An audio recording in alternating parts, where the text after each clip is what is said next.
মনরে কহনা গৌর কথা, আবার গৌরের নাম অমিয়ার ধাম, প্রীতি মূরতি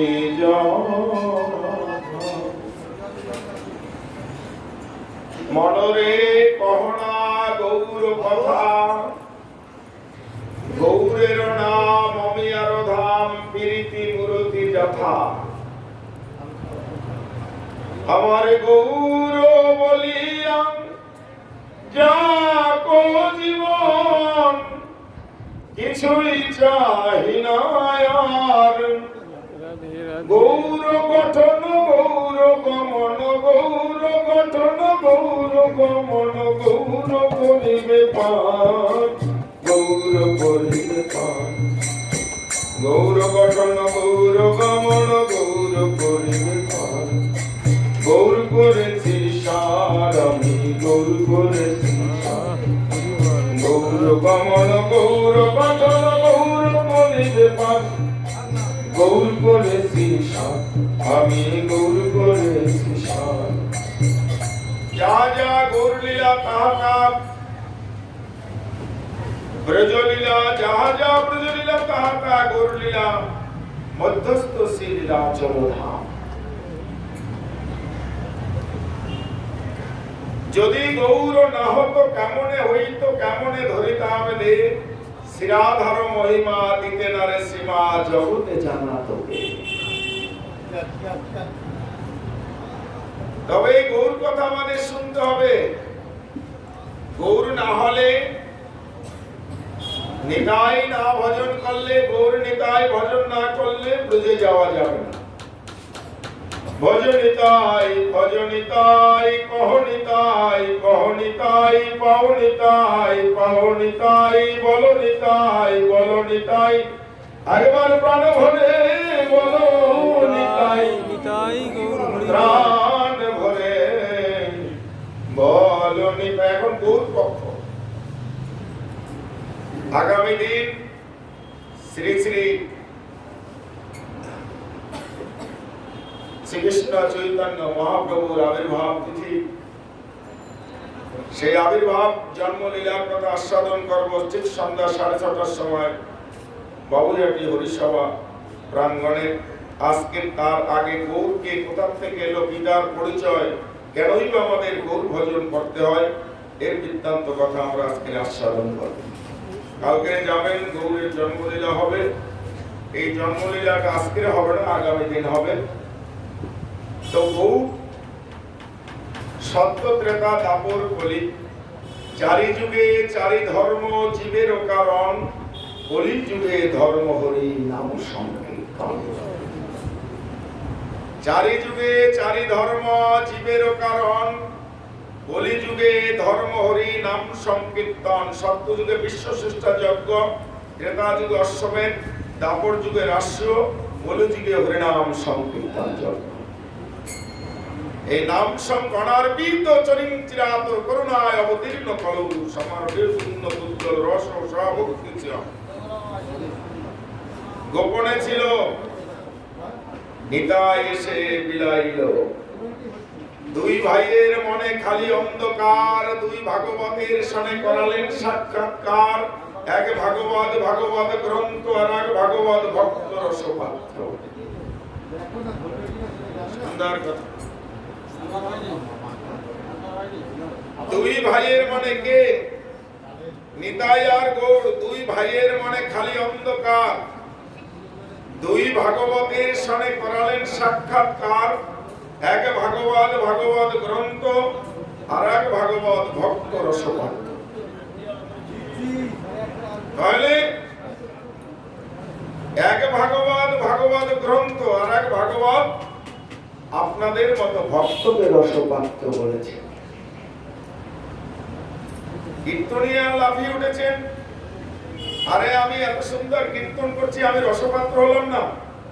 পাঠকরা বলছেন আমি এত সুন্দর জায়গায় বসেছি, ডক্টরেট করেছি, তো আমি রসপাত্র হলাম না? গায়কেরা বলছেন আমি এত সুন্দর নাচালাম, গাওয়ালাম, কাঁদালাম, আমি রসপাত্র হলাম না। রসপাত্র হলো যারা জীর্ণ শীর্ণ মাটিতে বসে আছে তারা। তাহলে গৌর কি ভুল বলেছেন? নিতাই চাঁদ কি ভুল বলেছেন? বলছেন না। এক ভাগবত ভাগবত গ্রন্থ আর এক ভাগবত ভক্ত রসপাত্র। এখন ভক্তকে রসপাত্র বলছেন, আর ভাগবত গ্রন্থ আর ভক্ত রসপাত্র। খেজুর গাছ দেখেছেন? এই খেজুর গাছে একটা ধারালো অস্ত্র দিয়ে সুন্দর করে কেটে দেয়, তারপরে একটা বাঁশের কঞ্চি ফিট করে, দুদিকে দুটো আংটা দেয়, দিয়ে একটা পাত্র অর্থাৎ পাত্রের গলায় একটা রজ্জু অর্থাৎ দড়ি বেঁধে ঝুলিয়ে দেয়। সারা রাত্রি রস পড়ে তারপরে কি হয়, সেই সকালবেলা সেই রসটাকে নামিয়ে নলিনী গুড়, পায়েস, মিষ্টি, নানান রকমের বিভিন্ন রকমের সুস্বাদু দ্রব্য আমাদের সেবা হয়। কিন্তু ওই গাছের রসটা যদি পাত্রবিহীন, হাড়িবিহীন, পাত্রবিহীন মাটিতে পড়তো, তাহলে ওটা দিয়ে কোনো সুরসল বস্তু হতো? বললেন না। তাহলে বৃক্ষটার চেয়ে গুণটা কার? যে পাত্রটা ধারণ করে রেখেছেন তার হচ্ছে বেশি গুণ। বৃক্ষ তো রসটা তো দিল, কিন্তু পাত্রটা যে ধারণ করেছেন সেই পাত্রের গুণটা হচ্ছে বেশি। শ্রীমদ্ ভাগবত বলছেন নিগম কল্পতরু গলিতম ফলম। নিগম কল্পতরু গলিতম ফলম।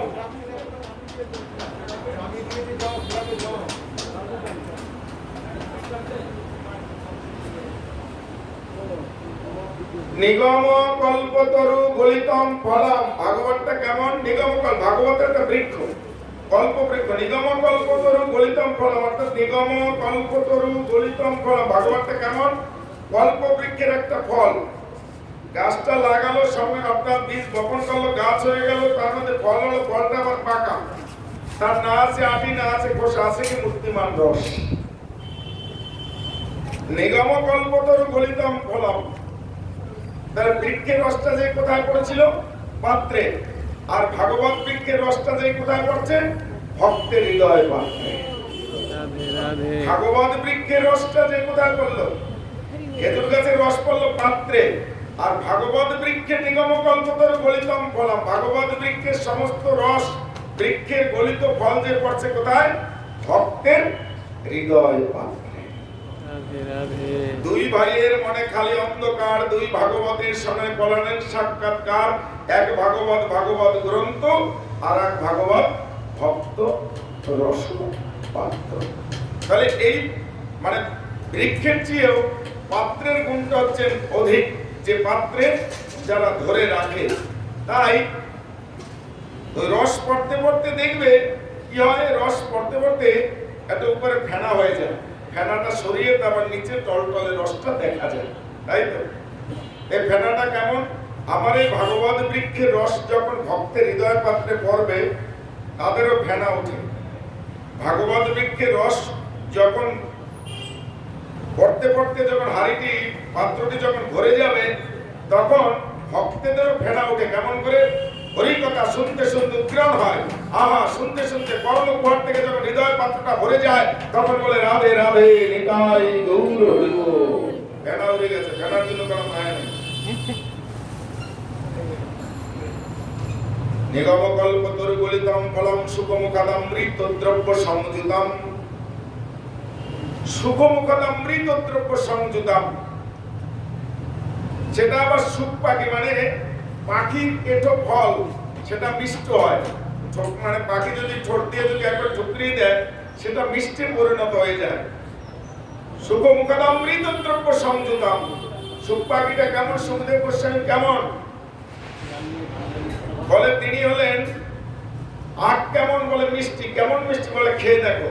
যার দাঁত নেই সে আখে চাবি বলছেন আমি তো মিষ্টি বুঝতে পারছি না। বলে তাহলে চলো।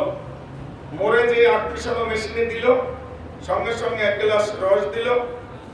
বলে যার দাঁত আছে সেও রস সেবা করতে পারবে, যার দাঁত নাই সেও সেবা করতে পারবে। আমার সুখমুখতামৃত দ্রব্য সংযুতম। তাহলে সুখদেব গোস্বামী হচ্ছেন আখ পিষানো মেশিনের মতো, আখ পিষানো মেশিনের মতো, অর্থাৎ এই আখ পিষানো মেশিন সুখদেব গোস্বামী পাদ পিবত ভাগবত রসমালয়ম, অর্থাৎ যত সময় পর্যন্ত প্রাণটা আছে তত সময় পর্যন্ত এই রস পান করো। মুহুরহ রসিক ভুবি বাবুকা, অর্থাৎ মনুষ্য জীবনে এটা সম্ভব, অন্য কোন জীবনে সম্ভব নয়। তাহলে এই জায়গায় বললেন মুহুরহ রসিক ভুবি ভাবুকা, একমাত্র মনুষ্য জীবনেই সম্ভব, অন্য কোন জীবনে সেটা সম্ভব নয়। মনুষ্য জীবন পেয়েছি ভজন দেহ, অর্থাৎ যোগ্য দেহ পেয়েছি। যোগ্য দেহ 84 লক্ষের মধ্যে তখনই হবে যখন জীব একসঙ্গে কৃষ্ণ কথা শ্রবণ করে। যখন জীব একসঙ্গে কৃষ্ণ কথা শ্রবণ করবেন। তাহলে আমার এই যে গৌ সত্য ত্রেতা দাপর কলি, তাহলে এই সত্যযুগটা কেমন? সত্যযুগটা হচ্ছে প্লেনের মতো। প্লেনের টিকিট কাটতে হলে কি হয়? প্লেনের টিকিট কাটতে গেলে তোমার ইংরেজি জানতে হবে, অনেক টাকারও দরকার আছে, বিভিন্ন রকমের ঝামেলায় পড়তে হয়। সাধারণ ব্যক্তি যেতে পারে না প্লেনে। আমার মতো তো ব্যক্তি উঠতে পারবেই না, তোমাদের মতো ব্যক্তিরা উঠছে বা উঠবে। তারপরে জাহাজ অর্থাৎ ট্রেন রিজার্ভেশন করতে হয়। তারপরে যদি তার মধ্যে রাজধানী এক্সপ্রেস হয় তাহলে আবার আলাদা কথা, আমার মতো দিকের উঠলেও আবার নামিয়ে দেবে, মারধরও খেতে হবে। সে জায়গাতে জেল জরিমানার ব্যাপার আছে। জাহাজ লং শিফটারি বাস বলে তাও যদি টিকিট না কাটা হয় গাড়ির থেকে নামিয়ে দেওয়ার সম্ভাবনা দেবে। আর নৌকা, নৌকায় যদি কেউ ওঠে পয়সাও যদি কারণ না থাকে, মাঝি যদি তার মধ্যে ভালো হয়, নাবিক যদি নৌকার মাঝি যদি ভালো হয় তাহলে কি হয়? বলে তার পার হওয়ার সম্ভাবনা তো অবশ্যই আছে, আর পয়সা না থাকলেও কিন্তু তাকে কি করে? বলে সেই মাঝি যদি ভালো হয় পয়সা না থাকলেও তাকে পার করে দেয়। তাহলে মহাপ্রভু হচ্ছেন অবতরী। এক এক অবতারের জন্য এক একজন এসে, নৃসিংহ অবতারের জন্য অর্থাৎ নৃসিংহ অবতার এসেছিলেন প্রহ্লাদের জন্য। ওম নমো ভগবতে বাসুদেবায় নমঃ। ধ্রুবকে রক্ষা করার জন্য এসেছিলেন কে? সাক্ষাৎ বিষ্ণু অর্থাৎ নারায়ণ। শঙ্খচক্র গদা পদ্ম রূপধারী নারায়ণ রূপ অবতীর্ণ, বরাহ রূপ অবতার হয়েছিলেন পৃথিবীকে উত্তোলন করার জন্য। কুম্ভ, মৎস্য আদি বিভিন্ন অবতার এক একজনের জন্য এসেছেন, কিন্তু গৌর অবতার একজনের জন্য নয়। পৃথিবীতে আছে যত নগরাদি গ্রাম সর্বত্র হইবে কৃষ্ণ মহাদেবের সমান। তাহলে গৌর হচ্ছেন অবতরী, আর এই অবতরী তরীর কাণ্ডারি হচ্ছেন আমার নিতাই চাঁদ, দয়াল নিতাই। তাই যেটা বললেন দুই ভাইয়ের মনে খালি অন্ধকার, দুই ভাগবতের স্বরে করালেন সাক্ষাৎকার। এক ভাগবত ভাগবত গ্রন্থ, আর এক ভাগবত ভক্ত রসবাদ। তাহলে এই অবতার আর অবতরী অনেক পার্থক্য। তাহলে সত্যযুগ হচ্ছেন কি?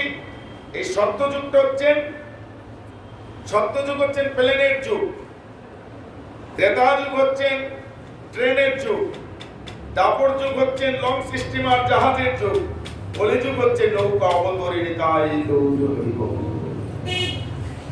এ যাবি আয় ভব পারি, নিতাই চাঁদ হয়েছে কান্ডারি। তোদের ভয় নাই, ভয় নাই, আমার নিতাই ডাকে আয়, গৌর ডাকে আয়, আমার নিতাই ডাকে আয়, গৌর ডাকে আয়। প্রেমের বন্যা লইয়া এলো গৌর নিতাই, প্রেমের বন্যা লইয়া এলো গৌর। আমার নিতাই ডাকে আয়, গৌর ডাকে আয়, আমার নিতাই ডাকে, আমার নিতাই ডাকে আয়, গৌর ডাকে আয়, আমার নিতাই ডাকে আয়, গৌর ডাকে আয়। প্রেমের বন্যা লইয়া এলো গৌর নিতাই, প্রেমের বন্যা লইয়া এলো গৌর নিতাই। কলসে কলসে ঢালে, কলসে কলসে ঢালে কোন ফুরায় আমার নিতাই ডাকে আয় গৌর ডাকে আয় শান্তি গুরু ডুবু ডুবু নদে ভেসে যায় শান্তি গুরু ডুবু ডুবু নদে ভেসে যায় সোনার গৌর এলো মদের মদের নদী আয় আমার নিতাই ডাকে আয় গৌর ডাকে আয় প্রেমের বন্যা লইয়া এলো গৌর নিতাই প্রেমের বন্যা লইয়া এলো গৌর নিতাই ডাকছেন আয় সপ্তযুগে গেলেন অনার্পিত চরিং চিরাত করুণায় অবতীর্ণ হল সপ্তযুগে ভক্তরা গেলেন প্রভু একবার আলিঙ্গন দাও তো প্রেম দাও প্রেম প্রকরণ করতেন ভক্তিতে ভালোবাসা ভক্তি ভালোবাসার থেকে উৎপন্ন হয় প্রেম রাধা কৃষ্ণ প্রাণমর যুগল কিশোর জীবনে মরণে গতি আর নাহি সভক্তি শ্যাম সমস্ত ভক্তরা গেলেন প্রভু একবার প্রেম দাও শঙ্খ চক্র গদা পদ্ম রূপ ধারে নারায়ণ বললেন কেমন করে প্রেম দিব আমার হাতে তো চারটি হাতে তো বন্ধ পারলেন না লজ্জিত হলেন ত্রেতা যুগ আসলো দেখছেন ভগবান নিজে এসে অস্ত্র তুলছেন রামরূপ অবতারে ক্রোধে নানা অস্ত্র ধরে শুরু করিল সংঘাত রাম রাবণের যুদ্ধ হচ্ছে তীর ধনুক নিয়ে কে যাবে ওই জায়গায় তীরের আঘাত পেতে বাপরে বাপ প্রেম দাও বলে ভয়ই গেলেন না তারপরে চক্র চালাচ্ছেন কুরুক্ষেত্রের যুদ্ধে কৃষ্ণ পারলেন না প্রেম দিতে দাপরে ত্রেতায় সত্য ত্রেতা দাপর বলিতে শঙ্খ চক্র গদা পদ্ম ফেলে দিল তীর ধনুক ফেলে দিল চক্র ফেলে দিল দুবাহু তুলে দাঁড়াইল যেই কৃষ্ণ স্বয়ং গৌর ব্রজেন্দ্র নন্দন কৃষ্ণ ভক্তি লীলা তত্ত্ব তাহারই চিত্রণ যেই কৃষ্ণ সেই গৌর সেই ব্রজেন্দ্র নন্দন কৃষ্ণ ভক্তি লীলা তত্ত্ব তাহারই সৃজন কথার অর্থ হচ্ছে সৃষ্টি যেই কৃষ্ণ স্বয়ং গৌর তাহলে আজকে বাহু তুলে দাঁড়িয়ে যায় আমার হাতে কিছুই নাই এবারে আয় আমি তোদেরকে প্রেম বিতরণ করবো নিতাই প্রেম আলিঙ্গন দেব তাই প্রেম বিতরণ করবেন প্রভু আমার এখন দাপর যুগ দাপর এবং কলির সন্ধিক্ষণা অবিষ্ট দেবী শ্রীমতী রাধারানী দর্শন করলেন গোবিন্দ আমার কলিযুগে কি রূপ ধারণ করবেন রাজা হাতি দান করছেন হাতি নিবে গো তোমরা কেউ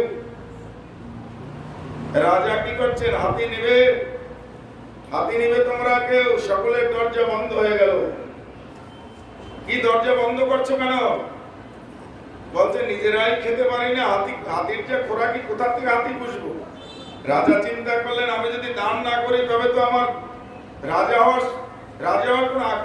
হওয়ার ইচ্ছে প্রকাশই থাকবে না কি ভোটে যদি ভোট না দেয় সাধারণ মানুষ তাহলে কি জিততে পারবে কেউ রাজাকে যদি ভোট দেয় না প্রজারা যদি ভোট দান না দেয় রাজা কিছু দান দেন না করে তাকে মানবে দানি বলবে রাজা বললেন আমি হাতিও দেবো খোরাকিও দিব সকলের দরজা খুলে গেলেন কে না হাতিও পাবো খোরাকিও পাবে তখন সবাই নেই তদ্রূপ সেই রাজাটা হচ্ছেন আমার শ্রীকৃষ্ণ চৈতন্য মহাপ্রভু গৌর হরি আর হাতিটিকে হাতির হচ্ছে সংসার এত টাকা রোজগার করলাম তাও কুলাতে পারছি না হাতির মতো খেয়ে না খোরাকিটা হচ্ছে কৃষ্ণ নাম সংসারও দিলাম তার মধ্যে কৃষ্ণ নাম রূপ খোরাকিও দিলাম সকলেই নিচ্ছে আবার সংসার না করে থাকতে পারবো না ছেলে পেলে নাহলে কে দেখবে বিয়ে না করলে কে রান্না করে খাওয়াবে শুধু ঘুরে বেড়ালে হবে পরিণাম করলে হবে তাই এখন চিন্তা করলেন যাও হাতির রূপ সংসারও দিলাম কৃষ্ণ নাম রূপ খোরাকিও দিলাম সকলের দরজা খুলে গেল কৃষ্ণ নামও করবো আবার সংসারও করবো কেনা করে এ তো সস্তার জিনিস নিতাই গৌর হরি এখন সেই ব্রজ প্রেম অবিষ্ট দেবী শ্রীমতী রাধারানী সকল সখীবৃন্দকে নিয়ে প্রবেশ করলেন বৃন্দাবনে আজ সাজের বেলাতে যমুনার ঘাটে জল ভরিতে গিয়ে সিঁদুর আজি সাজের বেলাতে যমুনার ঘাটে জলানিতে গিয়েছিল রায়। সখী আমি কি রূপ হেরিলাম, মধুর মূরতি কি রূপ হেরিলাম, মধুর মূরতি। সখী প্রীতি রসের সার, প্রীতি রসের সার। সখী কি রূপ হেরিলাম, মধুর মূরতি, প্রীতি রসের সার। আজি সাজের বেলাতে যমুনার ঘাটে সখী জলানিতে গিয়েছিল রায়। আমি কাল রূপে নয়ন দিলাম, না থাকিতে পারি ঘরে সখী, আমার কালো রূপের কথা মনে পড়ে। আমি না থাকিতে পারি ঘরে, আমার ঘরের বাহির করে। আমি না থাকিতে পারি ঘরে। ললিতা বিশাখার কণ্ঠ জড়িত, যা যা প্রজ্বলিলা তাহা তা গৌরীলা। ললিতা বিশাখার কণ্ঠ জড়িয়ে ধরে অবশ্যদেবী শ্রীমতী রাধারানী বলছেন, সাজেরও বেলায় আমার সন্ধ্যার সময় আমি ভরা কলসির জল ঢেলে আমার গোবিন্দ দর্শন করার জন্য আমি তাকে দর্শন করতে গিয়েছিলাম। তো সেই কালো রূপে যখন আমি নয়ন দিলাম, সখী না থাকিতে পারি ঘরে, না থাকিতে পারি ঘরে, ঘরের বাইরে সে আমায় করে। বলি এখন আমি কি বা করি, বলে না ললিতা, এখন আমি কি বা করি। আমি যে তার জ্বালা সইতে নামি, এখন আমি কি বা করি।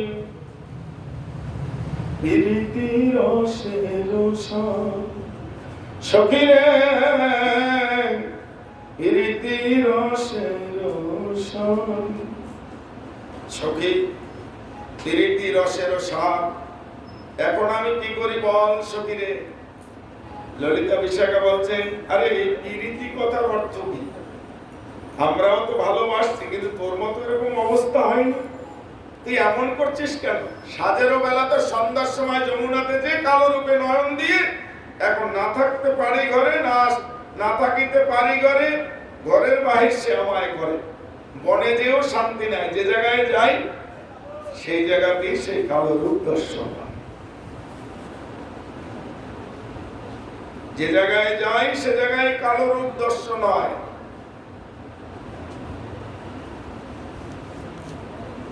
যেটা রাধারানী বলেছিলেন, এক হাতে সখী কসলাই রাখি, নয়নে তাহারে দেখি। আমারও বধূ আনবাড়ি যায়, আমারও অঙ্গিনা দিয়া, এক হাতে সখী কসলাই রাখি, নয়নে তাহারে দেখি। রাধারানী গোবিন্দ দর্শন করবে না খেতে, মানে সবসময় গোবিন্দ দর্শন করে ঘরে জ্বালা যন্ত্রণা হয়।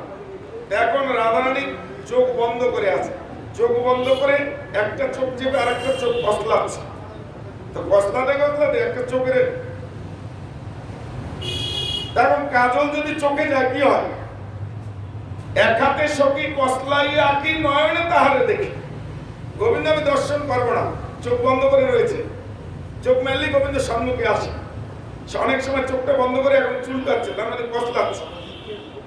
এক হাতে সখী কসলাই আঁকি, নয়নে তাহারে দেখি।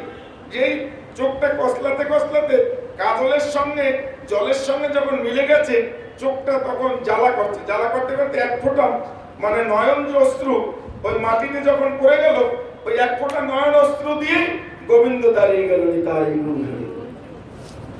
আমি দেখবো না, তাও আমার কাছে আবার নয়নের জলে গোবিন্দ দাঁড়িয়ে গেল। এক হাতে সখী কসলাইয়া কি, নয়নে তাহারে দেখি। সখী প্রীতি রসের সার, আমি কি রূপ হেরিলাম, মধুর মূরতি, প্রীতি রসের সার। এমন কি ঘটনা হয়েছে বলতে কি আমাদেরকে প্রীতি কথার অর্থ কি? রাধারানী বলছেন কি, যখন পীরচরণ পীরিতি তিনটি অক্ষরে কি হয়েছে জানিস আমার? যখন আমি পীরচরণ করলাম তখন আমার কি হলো জানিস? দিতে হলো বলি, সখীরে আমার নয়নে নয়নে মিলন হলো, নয়নে নয়নে মিলন হলো, নয়নে নয়নে মিলন হলো, সখী প্রীতির রসে রসায়ন। কেউ যদি কাকে ভালোবাসে, যে হট করে যে বলা যায় না তোমাকে আমি ভালোবাসি, আগে কি করতে হয়? চোখে চোখে মারতে হয়, চোখ মিলাতে হয়। ও যদি চোখ মিলায়, ওর যদি চোখে চোখে পড়ে যায়, তাহলে বোঝা যাবে দুজনের চোখ যদি ইশারায় কিছু হয়ে যায়, তাহলে বোঝা যাবে যে না, ও আমাকে ভালোবাসে। দ্বিতীয় হলো কি, আমি যখনই যমুনায় গেলাম গোবিন্দের সামনে, কদম বৃক্ষে উঠে সে বাঁশি বাজাইছিল, আমার নয়ন আর তার নয়ন একসঙ্গে হয়ে গেল। দ্বিতীয় হলো নয়নে নয়নে মিলন। তারপরে কি হলো? তৃতীয় হলো বলে তার সঙ্গে আমার দেখা হলো, তার সঙ্গে আমার দেখা হলো। নয়নে নয়নে মিলন হবে যাবে পার্কে, তোমার সঙ্গে অনেক কথা আছে, মনে হয়ে গেল। তারপর কি কর? ইশারার পরে কথা হয়ে যায়, হ্যালো ভালো আছো, এসো তোমাকে দেখা করবো অমুক জায়গায়। তার সঙ্গে আমার কি হলো? কথা হলো।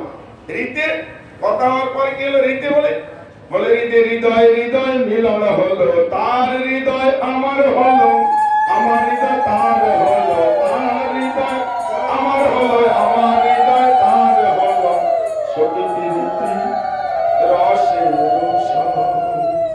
সখী রে প্রীতি রসে রসায়ন। আমি কি রূপ হেরিলাম মধুর মূরতি, প্রীতি রসে রসায়ন,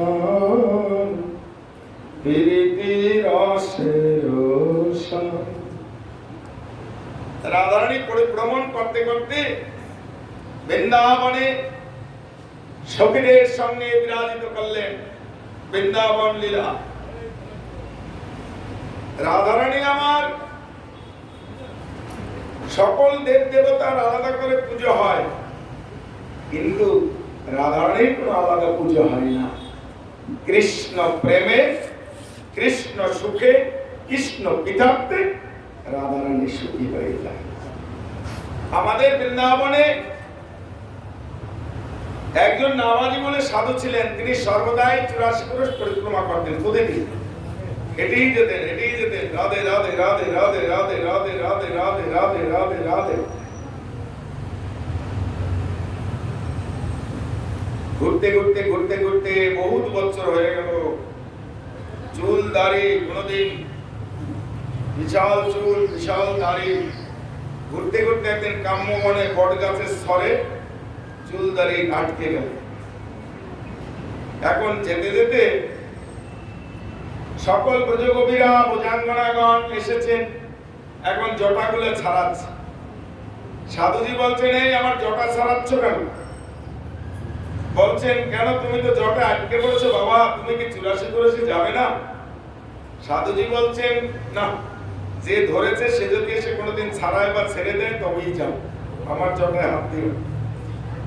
এই 7-8 দিন হয়ে গেলেন, কেউ আসে না। আবার আছে বলছে, না, যে ধরেছে সে যদি আসে তবেই যাও। এখন কিছুদিন পরে ত্রিভঙ্গ ভঙ্গি মুরারি দাঁড়ি গোবিন্দেশ্বর জটা ছাড়াচ্ছে। গোবিন্দ আছে, যারা সেটা বলছে। সাধুজি বলছেন, কি করছো? বল, তোমার জটা ছাড়াচ্ছে। বল, তুমি কে? বলে, আমি কৃষ্ণ। বল, তুমি কোন কৃষ্ণ? আরে তুমি কিসের কৃষ্ণ? আরে বাবা, আরে আমি কৃষ্ণ, যার জন্য আছো। তুমি কিসের কৃষ্ণ? তোমার প্রমাণ কি? বলে, এই যে আমার মাথায় কুচ্চুচুরা আছে। আরে বাবা, ও তো বর্ষণা যদি যে 5 টাকা দেয় তবেই তো কুচ্চুচুরা মাথায় লাগিয়ে বলবে কৃষ্ণ, আমি বিশ্বাস করি। এই ভগবান মাথায়। আচ্ছা, আমার মা যশোমতী এসে যদি বলে এই আমার কৃষ্ণ, আমার কানাই লালা, বিশ্বাস করবে? বলে 1200 টাকা দিয়ে বেনারসি পরে, কপালে 1 ফোঁটা টিপ দিয়ে, সিঁদুর দিয়ে, হাতে শাঁখা দিয়ে কেউ সেজে পরে এসে বলে এই আমার লালা কৃষ্ণ, ও আমি বিশ্বাস করি না। ভগবান মাথায়।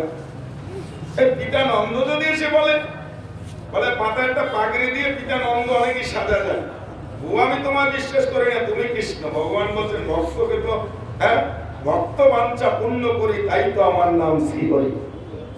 এই ভক্তের বাসনা যদি আমি পূর্ণ না করতে পারি, তবে তো আমার শিহরি নামের কলঙ্ক হয়ে যাবে। আচ্ছা সাধুজি, তুমি কিসে বিশ্বাস করবে যে আমি কৃষ্ণ? বলে জগতে সকলেই মান অভিমান অহংকার, আত্ম অভিরাম, আত্ম অভিমান এবং সুখ স্বাচ্ছন্দ্য সকলেরই আছে। নিজ পূজা প্রতিষ্ঠা লাভ সকলেই চায়, কিন্তু একজনই মাত্র চায় না, সেটা হচ্ছে অবস্থিত শ্রীমতী রাধারানী। আমার রাধারানী, তোমার রাধারানী যদি তোমাকে বাম পাশে নিয়ে দাঁড়িয়ে যুগলে বলে এই আমার কৃষ্ণ প্রাণনাথ, তবেই আমি বিশ্বাস করব। সবাই মিথ্যে কথা বলবে, রাধারানী মিথ্যে কথা বলবেন। গোবিন্দ আমার চিন্তা করলেন আমি ভক্ত বাঞ্ছা পূর্ণ করি, তবেই তো আমার নাম শ্রীহরি। রাধে যোগমায় উপস্থিত যোগমায়াকে ডেকে বলছেন, মা তুমি আমার মিলন করে দাও, ভক্তের মনোবাসনা পূর্ণ করে দাও। যোগমায় উপস্থিত অবিষ্টদেবী শ্রীমতী রাধারানী নিয়ে আসলেন। যোগমায়া আমার কাপ্তানি পৌর্ণমাসী যোগমায়া রাধারানীকে এনে গোবিন্দের বাম পাশে দাঁড়িয়ে দাঁড় করাই দিল, বলে একবার রাধে রাধে।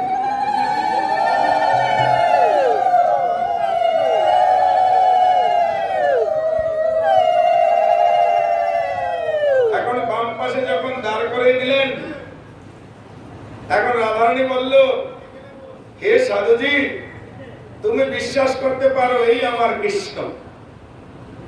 আমি তো আর মিথ্যা বলি না, তুমি তো জানো এই আমার কৃষ্ণ। সাধুজি বললেন, ও তো আমি প্রথমেই বুঝেছি। আমাকে যখন গোবিন্দ সর্বপ্রথমে মানে পরে স্পর্শ করলো, তার মধ্যে আমার অষ্টসাহিত্যিক বিকার হয়ে গেছে। ও আমি প্রথমেই জানতাম এই ব্রজের কৃষ্ণ। কৃষ্ণ বললেন, তাহলে তুমি আমার সঙ্গে এত অভিনয় করলে কেন? সাধুজি বললেন, হে গোবিন্দ, তুমি তখনই পূর্ণ হও যখন রাধা তোমার বামে থাকে।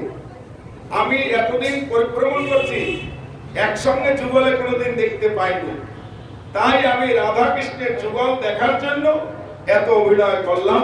আজকে আমার 84 কোটি ব্রজমণ্ডল সার্থক হলো যখন তোমাদের দুজনে একসঙ্গে যুগলে দর্শন করলাম।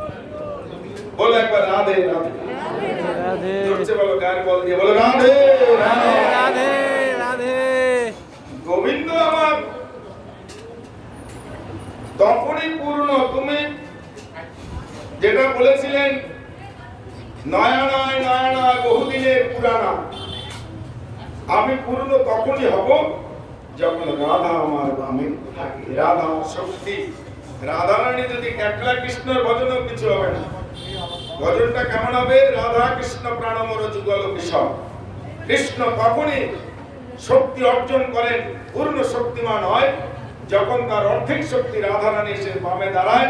আজকের নাবাজি ওটাই বললেন, আমি আজকের পূর্ণ শক্তি পেয়েছি, আজকের আমার 84 কোটি ব্রজমণ্ডল সার্থক হলো। এই বলে রাধে রাধে জয়ধ্বনি দিয়ে তাকে পূর্ণ স্থানে গোবিন্দ পৌঁছিয়ে দিলেন। রাধা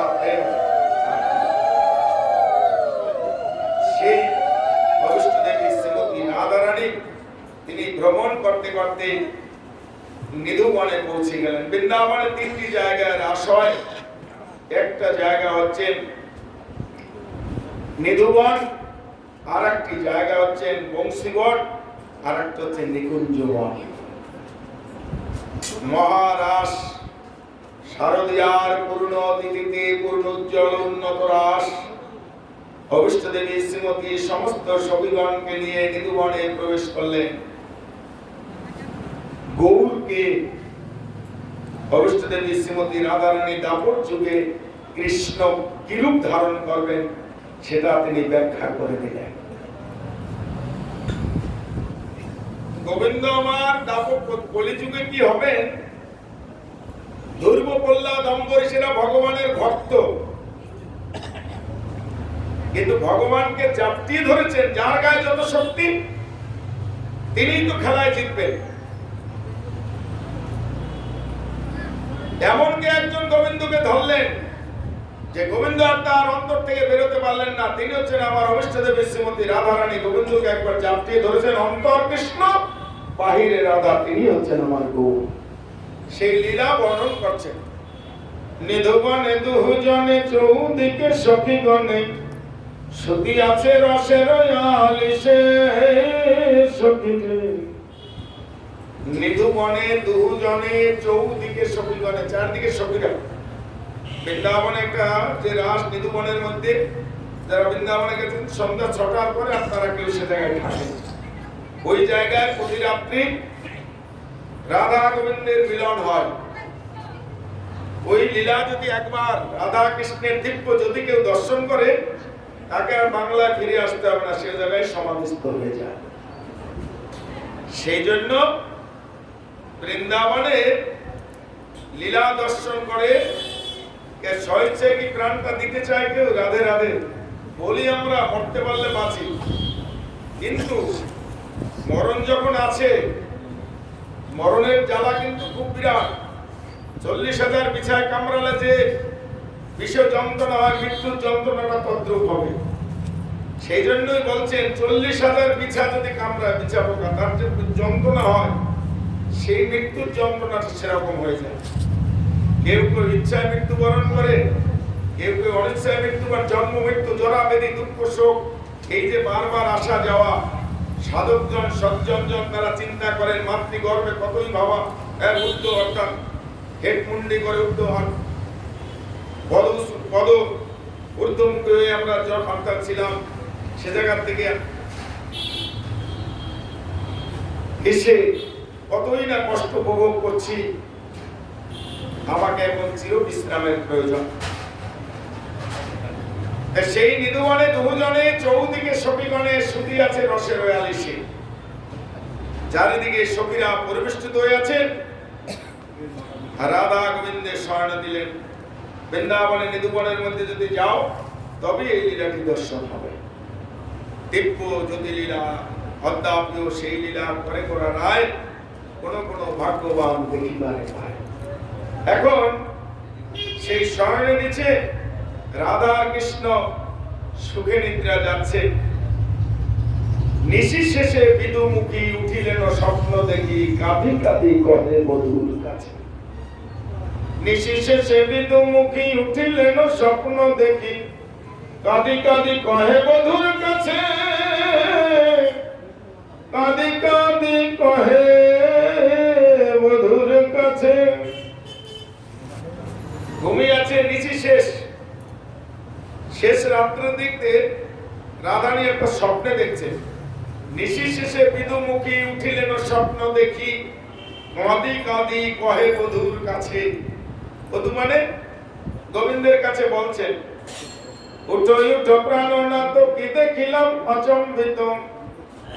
উঠো উঠো প্রাণনাথ কি দেখিলাম অচম্বিত। উঠো একবার, হে গোবিন্দ একবার উঠো। গোবিন্দ তো শুয়ে আছে। উঠো উঠো প্রাণনাথ কি দেখিলাম অচম্বিত। এক যুবা গৌর বরণ, এক যুবা গৌর বরণ। একবার উঠো, উঠে দেখো আমি এক যুবা গৌর বরণ। গৌরকে তো কখনো দেখেননি। গোবিন্দকে ডেকে বলছেন, দেখো এক যুবা গৌর বরণ, আজানু লম্বিত ভুজা, সুচারু নয়ন, মুন্ডিতে মস্তকে শিখা, পুচ্ছ সুশোভা। আজানু লম্বিত ভুজা, বিরাট বিরাট হাত, তার মধ্যে আবার মস্তক মুন্ডন দেখাচ্ছে, তার মধ্যে আবার শিখি পুচ্ছ ঝুলছে। আজানু লম্বিত ভুজা, সুচারু নয়ন, মুন্ডিত মস্তকে শিখা, পুচ্ছ সুশোভা। আমি দেখিলাম এই মধুময় বৃন্দাবনে, আমি দেখিলাম এক যুবা গৌর বরণ, এক যুবা গৌর বরণ। একটা যুবা গৌর বরণ। একবার উঠে দেখো, গোবিন্দ তো শুয়ে আছে, দেখি আগে কি হবে। কিবা তার রূপ ঠমং, যিনি কত কোটি কমাং, রসরাজ রসের সাধন, রসরাজ রসের সাধন।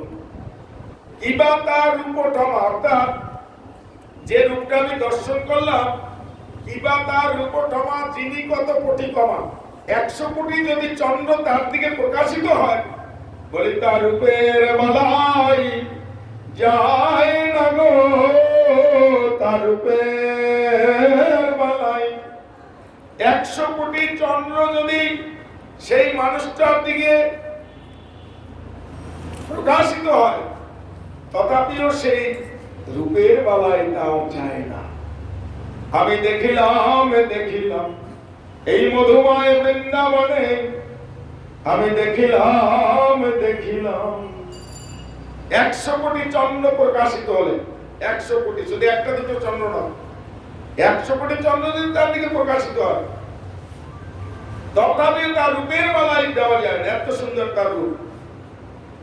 একই যুবক গৌরবরণ, একই যুবক গৌরবরণ।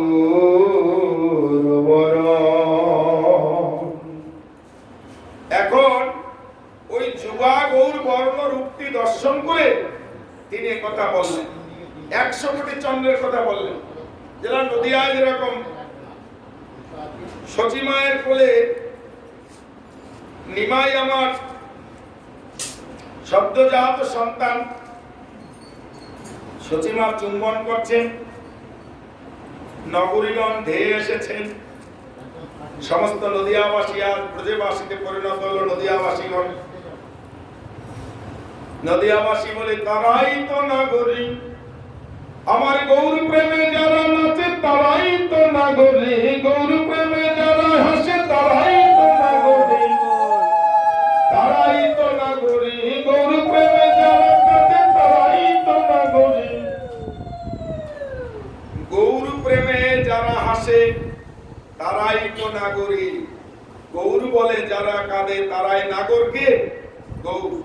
নাগরিকগণ সব একত্রিত হলেন। শচীর মাতা অঙ্কে সেই সন্তানটিকে দেখে তারায় তারায় মিলন হলো, তারাই তো নাগরিক। ব্রজে যারা ছিল তারাই এসেছে, তারাই তারায় মিলন হলো, প্রেমানন্দে হরি। যাহা যা ব্রজলীলা তাহা তা গৌরলীলা, গৌরলীলা ব্রজলীলা হইল সম্মিলন। বদন করে সবে মিল বলো একবার রাধা কৃষ্ণ। এখন সচী মায়ের অঙ্কে যখন কোলেটি আছে ছেলেটি, এক নাগরী আর এক নাগরীকে ডেকে বলছেন, আকাশের চাঁদ লুকায়ে বরং, আকাশের চাঁদ লুকায়ে বরং। আর এক নাগরী বলছেন, আকাশের চাঁদ যদি লুকিয়ে যায় তাহলে আমরা গোরা চাঁদকে কেমন করে দেব? তখন তো এত লাইট ফাইটের ব্যাপার ছিল না, আজ থেকে 536 বছর আগের কথা বলা হয়েছে, মহাপুরুষ 537 জন্মোৎসব। আকাশের চাঁদ লুকায়ে বরং। আর এক নাগরী বলছেন, আকাশের চাঁদ যদি লুকিয়ে যায় তবে আমরা গোরা চাঁদকে কেমন করে দেখব? ওই আর এক নাগরী বলছেন, তোর গোরা চাঁদ, তোর আকাশের চাঁদের কত ক্ষমতা রে? তোর আকাশের চাঁদ, একটা ঘর যদি বন্ধ থাকে, জানলা কপাট যদি দেওয়া থাকে, সে আকাশের চাঁদের আলো কি অন্ধকার ঘরের মধ্যে প্রবেশ করতে পারে? জানলা কপাট যদি দেওয়া থাকে, সে আকাশের চাঁদের আলো ভিতরে প্রবেশ করতে পারে? বলে না, তা পারে না। নাগরী বললেন, দেখ দেখ, এক কলঙ্কহীন চাঁদের উদয় হলো, ওই সচির কলঙ্কন করে এক কলঙ্কহীন চাঁদের উদয় হলো। আমার গোরা চাঁদ কি করে জানিস? জীবের এই অন্ধকার গুহায় হৃদয়ে প্রবেশ করে, তার অন্ধকার গুহাতে প্রবেশ করে আলোর বর্তিকা ফুটিয়ে দিয়ে মুখে কৃষ্ণ নাম বলে, মুখে কৃষ্ণ নাম বলে। আকাশের চাঁদের ক্ষমতা নেই, কিন্তু গৌর চাঁদের, গোরা চাঁদের কত ক্ষমতা। যদি একবার কেউ গৌর গৌর বলে, তার অন্তরাত্মার থেকে প্রকাশিত হয়ে মুখে কৃষ্ণ নাম প্রকাশ হয়ে যায়। তাই গোরা চাঁদ কোথায় যায়? অন্ধকার গুহাকে আলোকিত করে, তাই তো তার নাম গৌর হরি। দেখ, এক কলঙ্কহীন চাঁদের উদয় হয়েছে। তাই বলছেন, কি বলছেন? কিবা তার উপটমা, যিনি কত কোটি কমা, রসরাজ রসের সাধ। দেখ দেখ, দেখো রসরাজ রসের সাধন।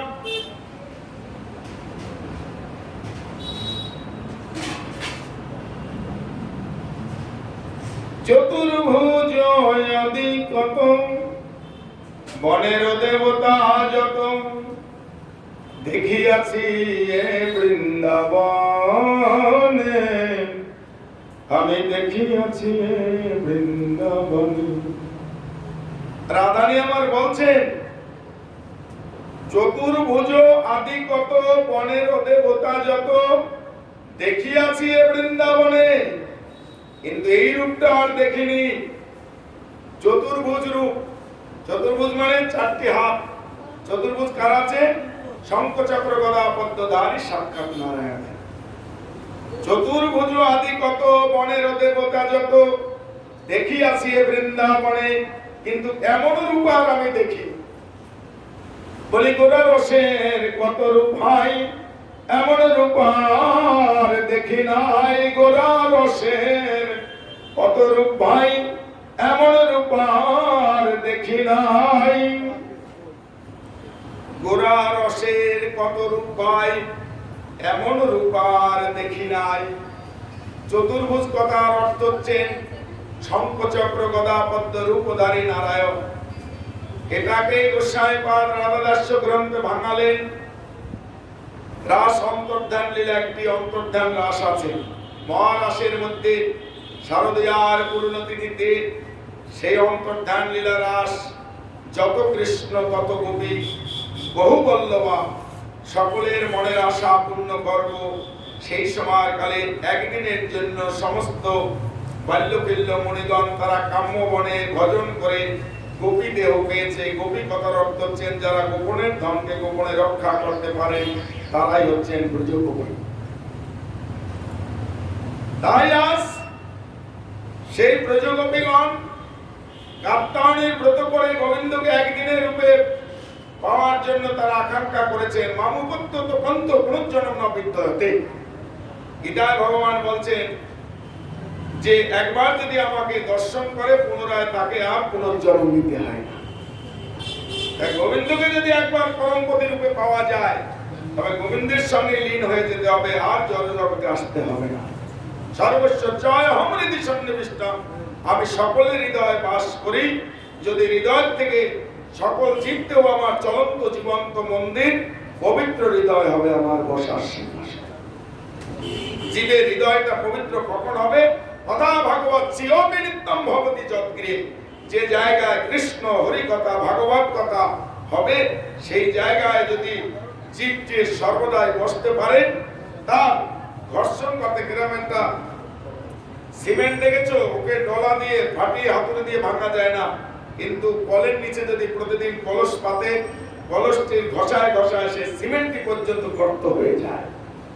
তদ্রূপ এই হৃদয় পাষাণটি তখনই তোমার সুকোমল রূপ ধারণ করবে যখন কৃষ্ণ নাম রূপ, হরি নাম রূপ, হরি কথা ভাগবত সঙ্গ যখন করবে। আস্তে আস্তে ভগবান কি করবেন?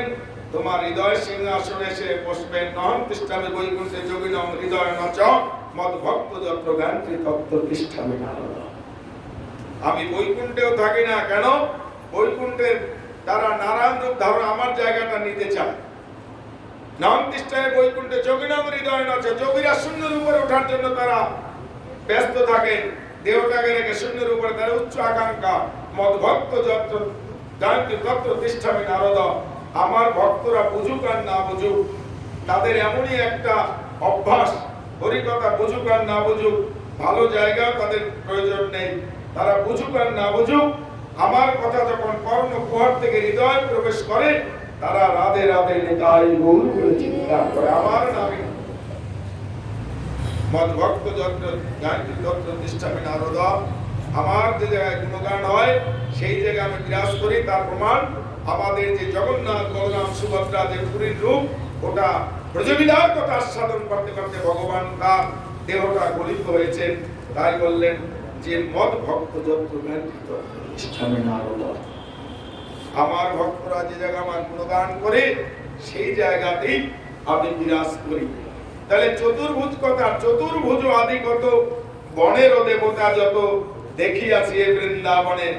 অন্তর্ধান লীলা রাস, সেই রাসে যখন গোবিন্দ আমার বাঁশি বাজিয়েছিলেন, রাস কথার অর্থ হচ্ছেন গুপ্তধন। গোবিন্দের সঙ্গে আত্মার সঙ্গে পরকীয়া ভাবে যাহা প্রযোজেতে প্রা জয় জয় রাসলীলা সর্বমনোরম জয় জয় উজ্জ্বল রস সর্বরস সার পরকীয়া ভাবে যাহা প্রযোজেতে প্রচার। দুটো রস আছে, একটা হচ্ছে স্বকীয়া আর একটা হচ্ছে পরকীয়া।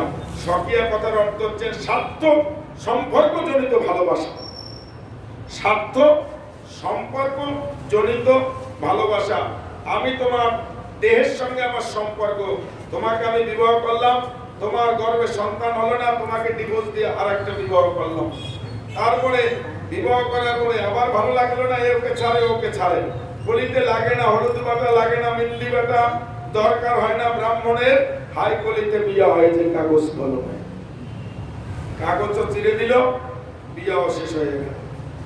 দান দুব্বা আত্মীয় স্বজন ব্রাহ্মণ বৈদিক শাস্ত্র যজ্ঞ এর একটা আশীর্বাদ আছে, গুণ আছে, পূর্ণ ঘট করিয়ে স্থাপন, এই যে সমস্ত হচ্ছেন কুঞ্জে এর অধিবাস, অধিবাস মানে আহ্বান, ভগবানকে আহ্বান করা। অধিবাস কথার অর্থে যেন বিয়েতে অধিবাস হয় না, অধিবাস করার অর্থে যার সঙ্গে তুমি যাবে আহ্বান করছো, তাকে আহ্বান করে ডাকছো। প্রভুর এই অধিবাস মানে প্রভুর অধিবাস কথা আহ্বান করছো, তাকে নিমন্ত্রণ করার কথা, নিমন্ত্রণ করছো। তাই সেই অন্তর্ধান পরকীয়া স্বকীয়া দেহ জনিত স্বার্থান্বিত যে ভালোবাসা, সেটা হচ্ছে কি হচ্ছে, সেটা হচ্ছে স্বকীয়া, যার দেহের উপরে সম্পর্ক আছে, কিছুদিন পরে সেই সম্পর্ক থেকে চ্যুত হয়ে যায়, সেটা হচ্ছে স্বকীয়া। আর পরকীয়া কথার অর্থ হচ্ছে আত্মা এবং পরমাত্মার মিলন। পরকীয়া ভাবে যাহা প্রযোজেতে প্রচার, সেই পরকীয় রস ধরলেন কোথায়? গোবিন্দ আমার শ্রীধাম বৃন্দাবনে। একবার যখন বাঁশি বাজিয়েছেন, এক কর্ণে কুণ্ডল আছে আর এক কর্ণে কুণ্ডল নাই।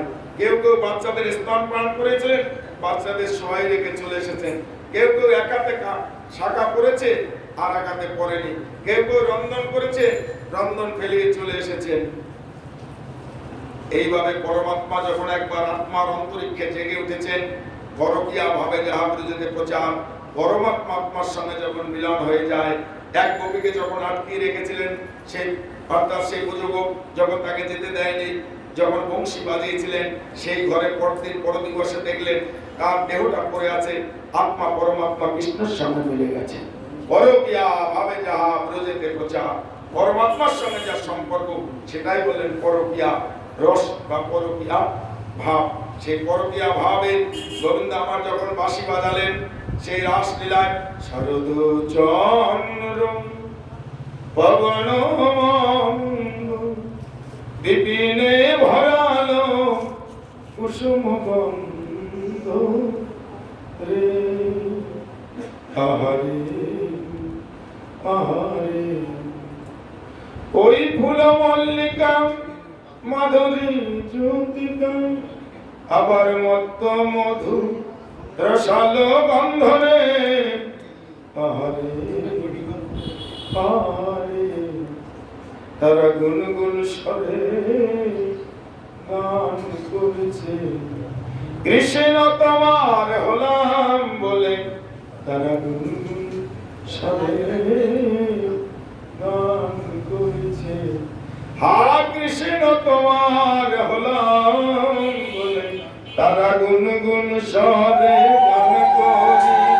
কৃষ্ণ তোমার হলাম বলে, তারা গুনগুন স্বরে গান করেছে। হা কৃষ্ণ তোমার হলাম বলে, তারা গুনগুন স্বরে গান করেছে। কৃষ্ণ তোমার হলাম বলে তারা কি করছে? তারা গুনগুন স্বরে গান করেছে। হে কৃষ্ণ তোমার হলাম বলে। এখন গোবিন্দ বলছেন, তোমাদের তো সকলেরই আশা আমাকে একদিনের জন্য প্রতিরূপে পেতে চাও, কিন্তু স্ত্রীরা তো স্বামীর ভাগ কাউকেই দেয় না। তাহলে আমি যদি এখন সবাইকে নিয়েই যদি তোমাদের আশা পূর্ণ করি, তাহলে তো সেটা খারাপ দেখান। আর তোমরা যে যথা মান প্রবর্তন্তে তথাই বোঝাবো। যে যা চায়, যে যেমন ভাবে আমাকে আশা করে, উচ্চ আকাঙ্ক্ষা যদি থাকে, আমাকে পাওয়ার আশা যদি কারো থাকে, সে একদিনের জন্য হলেও পাবে। উচ্চ উচ্চ আকাঙ্ক্ষা ছিল। এখন গোবিন্দ বললেন, তোমাদের তো আশা পূর্ণ করতে হবে, আমি একটা প্রসন্ন লীলা একটা প্রকট লীলা মানে পিছনে এ যদি আমাকে 10টা টাকা, এই মা যদি আমাকে 10টা টাকা দেয়, ও মা যদি আমাকে 100 টাকা দেয়, সবাই দেখবে 100 টাকার নোট দিচ্ছি, পিছনে যেতে দেয়, উনি যাবে আর আমি যাবো, কে দেখবে? যে দিল দাতা এবং গৃহীতা, যে দিল সে আর যে নিল সে। গোবিন্দ আমার প্রচন্ড প্রকট লীলা করে প্রচন্ড, যত কৃষ্ণ তত গোপী, বহু বল্লভা রূপ ধারণ করে। কি ধারণ করলেন? বহু বল্লভা। গোবিন্দ আমার বহু বল্লভা রূপ ধারণ করে, যত কৃষ্ণ তত গোপী। সেই আসরে, সেই রাসলীলা, অন্তর্ধান লীলার আসে 300 কোটি গোপী, 300 কোটি কৃষ্ণ ছিলেন। বলে বাবা 300 কোটি গোপী ওখানের মধ্যে কোথা থেকে ছিল? ভগবানের অপ্রাকৃত লীলা, প্রকৃতির মধ্যে সে যাপন করে না, অপ্রাকৃত লীলা। না হলে আমার একটা ওই ইটেনে, এটার উপর ধারণ করুন তো, একটা ইটেনে কনিষ্ঠ আঙ্গুলের উপর ধারণ করে কত সময় রাখতে পারেন দেখুন তো, কত সময় রাখতে পারেন? সাধুজির কাছে, স্বামীজির কাছে প্রশ্ন করেছিলেন, তমেব মাতাচ্চ পিতা তমেব, তমেব বন্ধু সখা তমেব। ভগবান মাতৃনাম উচ্চারণ করলেন কেন? তমেব মাতাচ্চ, বলে মায়ের ঋণ কখনো শোধ হয় না বলে তার জন্য। মাতৃ ঋণ শোধ হয় না, মাতৃ ঋণ কেন? তখন শ্রোতা বলছেন, মাতৃ ঋণ শোধ হবে না কেন? আরে মাকে খাওয়াবো, পড়াবো, বিদেশ থেকে টাকা পাঠাবো, মরে গেলে শ্রাদ্ধ শান্তি তর্পণ কর, ভালো ভালো খাইয়ে দিব, তাদের ঋণ শোধ হয়ে যাবে। বলে অত সস্তা না, না না শোধ করে দেব। সাধুজি বললেন, যাও তোমার প্রশ্নের উত্তর, ইট নিয়ে আসো তো। উত্তর দিচ্ছি। ইট নিয়ে আসলো, বললেন তলপেটে বাঁধো, গামছা দিয়ে তলপেটে বেঁধে দিল। বলে যাও আবার সব কাজ করে আসো, তোমার যা কর্ম করা, ডিউটি যা কিছু রান্না বান্না সব করে আসো। ঘন্টা 2 যেমন হলো, ও পেটটা চাপছিল, বাবা রে মাগরে, এ কি দিল আমাকে, এ কি পরীক্ষা ফেললো। ঘন্টা 2 পরে এসে বলছে, সাধুজি আমার ইটটা খুলে দেন। বলে কেন? বলে আমি আর বাঁচবো না, আমি এটা নিয়ে কাজ করতে পারি না। সাধুজি বলছে, এরকম উত্তর হয়ে গেল। কিরকম উত্তর পেলাম? বলে মা 10 মাস 10 দিন একটা সন্তানকে গর্ভে ধারণ করেন, একবারও বলে না যে সন্তানটাকে ফেলে দিন পেট কেটে। আর তুমি মাত্র 2 ঘন্টা রাখতে পারলে না, একটা ইট দুগুলো আড়াই গেল, এটা 2 ঘন্টা রাখতে পারলে না। আর মা তো 10 মাস 10 দিন পর্যন্ত ধারণ করে রেখেছেন, তাহলে এই মায়ের ঋণ কি কখনো শোধ করা যায়? বললেন না, তাহলে এটাই তোমার উত্তর, শোধ হয় না। মাতৃঋণ, পিতৃঋণ, ভূমি ঋণ, ব্রহ্ম ঋণ। বলে ব্রহ্ম ঋণের শোধ হয়, ভূমি ঋণের শোধ হয়। ভগবানের নাম করতে করতে সাধু সন্তগণ যে সমস্ত গ্রন্থ লিখেছেন, এই গ্রন্থ যদি আস্বাদন করা যায়, মনন করা যায়, শ্রবণ করা যায়, তবে ভগবানও ঋণী হয়ে যায়। যত কৃষ্ণ তত গোপী হলেন। এখন যত কৃষ্ণ তত গোপী ব্যাপৃত হয়ে বহু বল্লভা রূপে ভগবান লীলা করলেন। যত কৃষ্ণ তত গোপী ভগবান নৃত্য করেছেন। নৃত্য সহচদ বদনে ধ্বনি নাচত দেখি, বালা নাচত দেখি, বালা নাচত দেখি, সহচদ বদনে ধ্বনি নাচত দেখি, সহচদ বদনে ধ্বনি নাচত দেখি, বালা নাচত দেখি, বালা নাচত দেখি, সহচদ বদনে ধ্বনি নাচত দেখি, সহচদ বদনে ধ্বনি নাচত দেখি। যেমনি নাচে নাগর কানাই, তেমনি নাচে রাই, খেলিয়া দুলিয়া পড়ে সখীগণের গান। সহচদ বদনে ধ্বনি নাচত দেখি, সহচদ বদনে ধ্বনি নাচত দেখি। যেমনি নাচে নাগর কানাই, তেমনি নাচে রাই, খেলিয়া দুলিয়া পড়ে সখীগণের গান। সহচদ বদনে ধ্বনি নাচত দেখি, সহচদ বদনে ধ্বনি নাচত দেখি, সহচদ বদনে ধ্বনি নাচত দেখি, বালা নাচত দেখি, বালা নাচত দেখি, সহচদ বদনে ধ্বনি নাচত দেখি।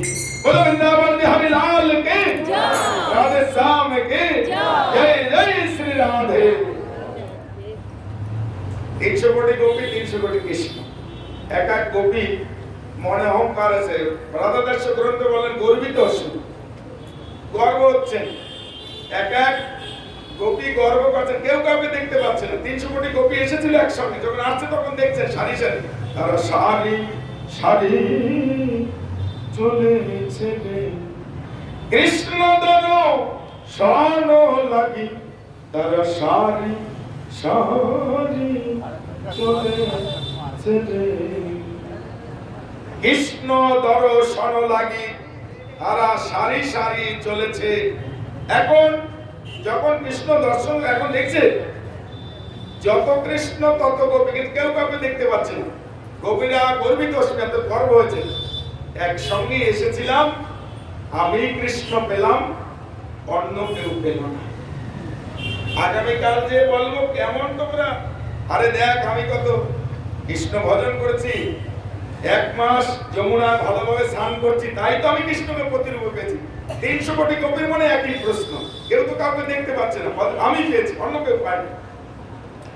ভালো ঘরে জন্মগ্রহণ করলে অহংকার আসে, রংটা ফর্সা হলে অহংকার আসে, ভালো স্বামী পেলে অহংকার আসে, ভালো পুত্র সন্তান লেখাপড়ি করলে অহংকার আসে, সোনা গয়না পড়লে অহংকার আসে। আর একটা অহংকার আসে যদি ভালো কাপড় চোপড় পরা হয়, জামদানি বেনারসি বারবার পরে, তারপরে পিছনে সামনে তাকায়, সামনে একটা বোল্ডার থাকলে উচ্চা গাইয়া হাত পা ভাঙে লিগামেন্ট ছিঁড়ে দিয়েছি, এক ধরনের অহংকার বলে একবার রাধে রাধে। এখন ওদের একটু অহংকার, গর্বিতস্মি অহংকার হচ্ছেন আমি কৃষ্ণ পেলাম, অন্য কেউ পেল না। এই কথাটাই যখন হচ্ছেন, কৃষ্ণ তখন কি করলেন, রাসমণ্ডল পরিত্যাগ করে অন্তর্ধান হয়ে গেল। সবাই 300 কোটি গোপীর মধ্যে যখন এই লীলা অহংকার হলেন, গোবিন্দ আমার রাসমণ্ডল পরিত্যাগ করলেন, রাসমণ্ডল পরিত্যাগ করে তিনি চলে গেলেন। এখন সবাই 300 কোটি একত্রিত হয়েছে ব্রজমণ্ডলের মধ্যে। এ বলে আমি কৃষ্ণকে পেয়েছি, বলে ও পেয়েছি, হারিয়েছি, ও বলে আমি হারিয়েছি। 300 কোটি লোকের একই আত্মনাদ, দেখছেন তো আমরা সকলেই পেয়েছি, কিন্তু আমাদের অহংকার হয়েছে বলে তাই কৃষ্ণ আমাদের রাসমণ্ডল পরিত্যাগ করে তিনি চলে গেছেন। এখন ব্রজগোপীরা ঘুরছেন, প্রাণ গোবিন্দ দেখা দাও,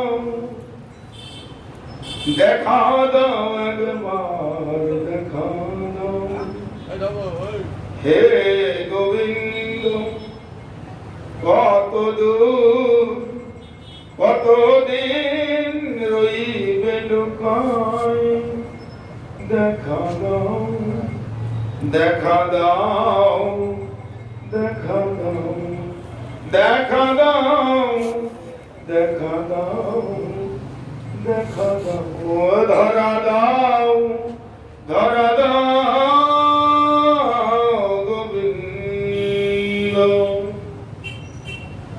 গোবিন্দ দেখছেন বৃন্দাবনে একটি সংকেত কুঞ্জ আছে, প্রেম সরোবর বর্ষণার পাশে হচ্ছে সংকেত কুঞ্জ, 84 ব্রজমণ্ডলের মধ্যে। এখন গোবিন্দ অধিকারে কি করলেন, শঙ্খ চক্র গদা পদ্ম রূপধারী সাক্ষাৎ নারায়ণ, চতুর্ভুজের কথাটা বলছে, শঙ্খ চক্র গদা পদ্ম রূপধারী নারায়ণ রূপটা হয়ে ছলচাতুরি করে কৃষ্ণ রূপ পরিবর্তন করে নারায়ণ রূপ ধারণ করে দাঁড়িয়ে আছে, দেখি আমার চিনতে পারে কিনা।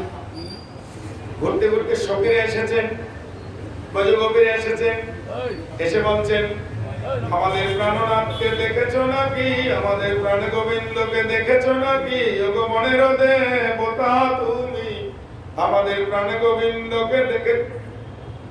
এখন ওই শঙ্খচক্র গদাপদ্ম নকল কৃষ্ণ, ও বলছে ও বাবা রে, তোমার ও কৃষ্ণের কথা বলছিলে, শুনেছি আমার কাছে ব্যাখ্যা করেছে, আমাকে বলে গেল যে আমি দেখো একা আর রমণীগণ 300 কোটি, আমি দুহাত দিয়ে ওদেরকে সামলাতে পারলাম না, আমার বড় কষ্ট, তোমার তো 4 হাত, তুমি তাই বনের রাজা হয়ে থাকো, আমি চলে যাচ্ছি। ও তো বাঁশি বাজাতে বাজাতে চলে গেল, আর আমাকে বলে গেল তোমাদের যা ইচ্ছা আশা আকাঙ্ক্ষা আমায় বলো, আমি তোমাদের সব আশা পূর্ণ করব। ব্রজগোপীরা বললেন আমরা দ্বিগুণ চরণে মন সপেছি, আমরা কৃষ্ণময় আমি জানি না, আমরা দ্বিগুণ চরণে, দ্বিগুণ মানে গোবিন্দের তো 2 হাত, আমরা বিভূর চরণে মনুষ্য করছি, আমরা কৃষ্ণ বই আন জানি না, তাই আমরা এখন উত্তর দিকে ধাবমান হলাম। গোবিন্দ যদি আমাদের খুঁজতে খুঁজতে কখনোই মনে আসে, তোমরা একবার বলে দিবে ব্রজগোপীগণ অন্বেষণ করতে উত্তর দিকে যাচ্ছে। এই বলে ব্রজগোপীরা চলে গেলেন। অবশেষে আসলেন অবশ্য দেবী শ্রীমতী রাধারানী। রাধারানী এসে বলছেন, চতুর্ভুজকে প্রণাম করে বলছেন, আমার প্রাণনাথকে দেখেছো নাকি? ভগবানের দেবতা তুমি, আমার প্রাণনাথকে দেখেছো নাকি? ভগবানের দেবতা তুমি, আমার প্রাণনাথকে দেখেছো নাকি? ও গোবিন্দ আমার চিন্তা করেন, এর কাছে যদি জিতে যাই তবেই আমার যেতে হবে। আগামীকাল বলবো তোমরা আমায় কেমন ভালোবাসো। রাধারানী পর্যন্ত আমায় চিনল না। এখন রাধারানীকে বলছেন, শোনো, আমাকে যা বলার বলো, আমি তোমার মনের আশা পূর্ণ করব। এবার তোমার কি বলার আছে বলো। রাধারানীকে রাধারানী আমার গোবিন্দকে বললেন, আমার মন তো বুঝি মানে না গো, আমি বিভূর চরণে মন সপেছি, আমার মন তো বুঝি মানে না গো, আমি বিভূর চরণে মন সপেছি, আমার মন তো বুঝি মানে না গো। আমি বিভূর চরণে মন সপেছি, মন আমার মানছে না, আমি কি করব? এই বলে আমার রাধারানী গোবিন্দকে একটা শঙ্খ চক্র গদা পদ্ম রাজ ধারে সেই দেবতাকে প্রণাম করে বলছেন, আমি পূর্ব দিকে ধাবমান হলাম। খুঁজতে খুঁজতে যদি আমার গোবিন্দ কখনো আসে, তাকে বলে দিও তোমার রাধারানী পূর্ব দিকে বিরাজিত আছে, সে জানি আমাকে একবার খুঁজে বের করে। এখন গোবিন্দ এখন নৃত্য করতে শুরু করলেন। গোবিন্দ বলছেন, রাধারানী আমায় চিনিল না গো, আজকের লীলায় জিতে গেলাম। রাধারানী আমায় চিনল না, আজকের লীলায় আমি জিতে গেলাম। বলি আজকের লীলায় জিতে গেলাম, রাধারানী আমায় চিনিল না গো, আজকের লীলায় আমি জিতে গেলাম। যারা শুনছে তারা এখন বলছেন, শ্রোতাগণ দাঁড়ান তো, বৃন্দাবনে ব্রজগোপীগণের একটু অহংকার হয়েছে, কৃষ্ণ আমার। তাতে যদি ব্রজগোপীদের অহংকার হয়, তাহলে কৃষ্ণ যে এত ছলচাতুরি করে শঙ্খচক্র গদা পদ্ম রূপধারী সাক্ষাৎ নারায়ণ সাজলো, তাহলে কৃষ্ণেরও তো অহংকার হলো, বললো আমি আজকের লীলায় জিতে গেলাম, আমি আমার বাবাই তো জীবের অজ্ঞানতা। তাহলে কৃষ্ণেরও তো অহংকার হয়েছে, তাহলে কৃষ্ণের বিচার কি হবে? তাই তো এর আমি যদি মারপিট করি, ওনার নাক ফেটে গেছে, তাহলে আমাকে কি করবেন? বিচারে গেল ক্লাবে, বললো না নাক ফাটিয়েছো, তোমার খাওয়া পড়া সেবা শান্তির যত কিছু আছে এবং সংসার চালানোর যা অর্থ খরচা হবে, ট্রিটমেন্ট ওষুধে পত্র যা খরচা হবে, আয়া নার্স সব তোমার ভার দিতেই হবে। এখন নাক ফেটে গেছে, দুজনেই যদি মারপিট করে রক্তাক্ত হয়ে যায়, তাহলে কি হবে? ক্লাবে গেলে কি হবে?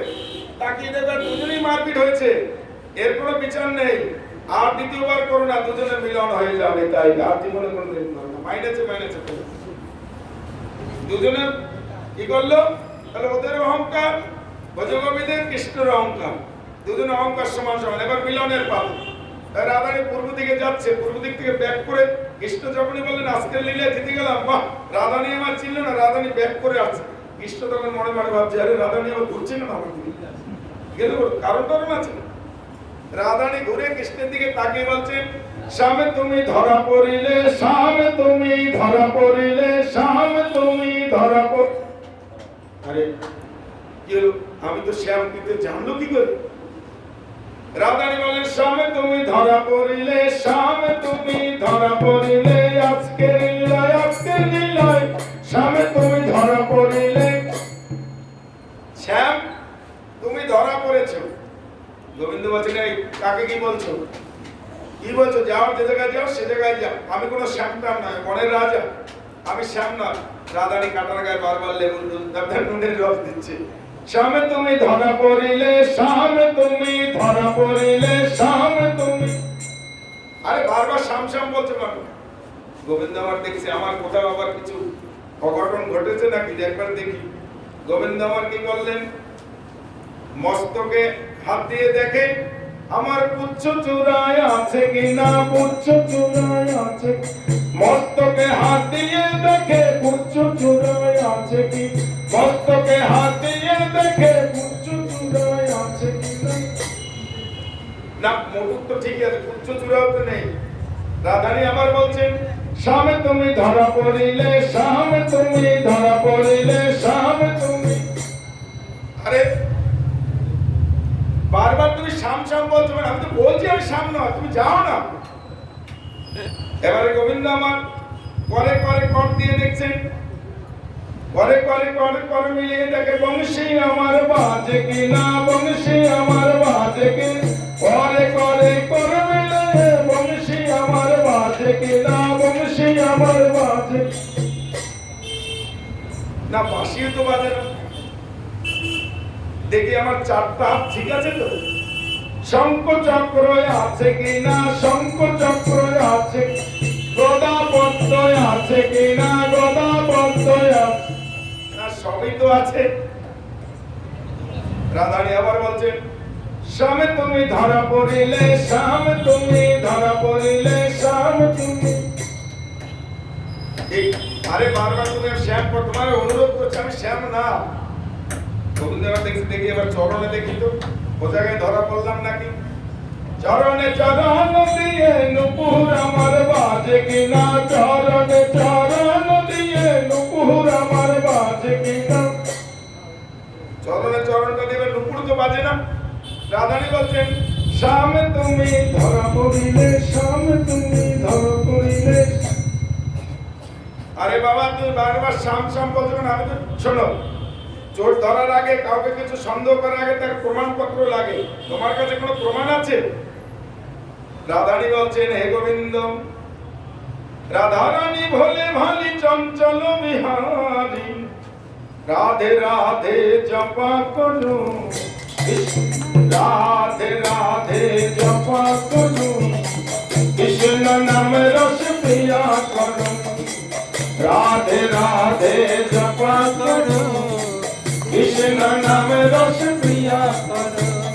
রাধারানী ভোলে ভালি চঞ্চল বিহারী, রাধারানী ভোলে ভালি চঞ্চল বিহারী, রাধারানী ভোলে ভালি চঞ্চল বিহারী, রাধারানী ভোলে ভালি চঞ্চল বিহারী, রাধে রাধে জপা করো, কৃষ্ণ নাম রস পিয়া করো, রাধে রাধে জপা করো, কৃষ্ণ নাম রস পিয়া করো। ब्रह्मा भी बोल राधे, विष्णु भी बोल राधे, ब्रह्मा भी बोल राधे, विष्णु भी बोल राधे। राधिका नाम अनमोल है, राधे राधे, राधिका नाम अनमोल है, राधे राधे, राधे राधे जपा करो, कृष्ण नाम रस पिया करो, राधे राधे जपा करो, कृष्ण नाम रस पिया करो। राधारानी भोले भाली चंचल बिहारी, राधारानी भोले भाली चंचल बिहारी, राधे राधे रता चलो आएंगे बिहारी, राधे राधे रता चलो आएंगे बिहारी।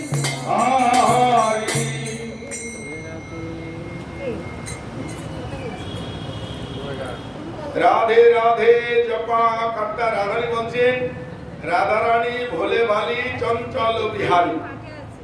এখন রাধারানী বলছেন, স্বামী তুমি ধরা পড়িলে, আজকের লীলায় আজকের লীলায় স্বামী তুমি ধরা পড়। এই শোনো, চোর ধরার আগে কিছু প্রমাণপত্র রাখতে হয়। তোমার কাছে কিছু আছে?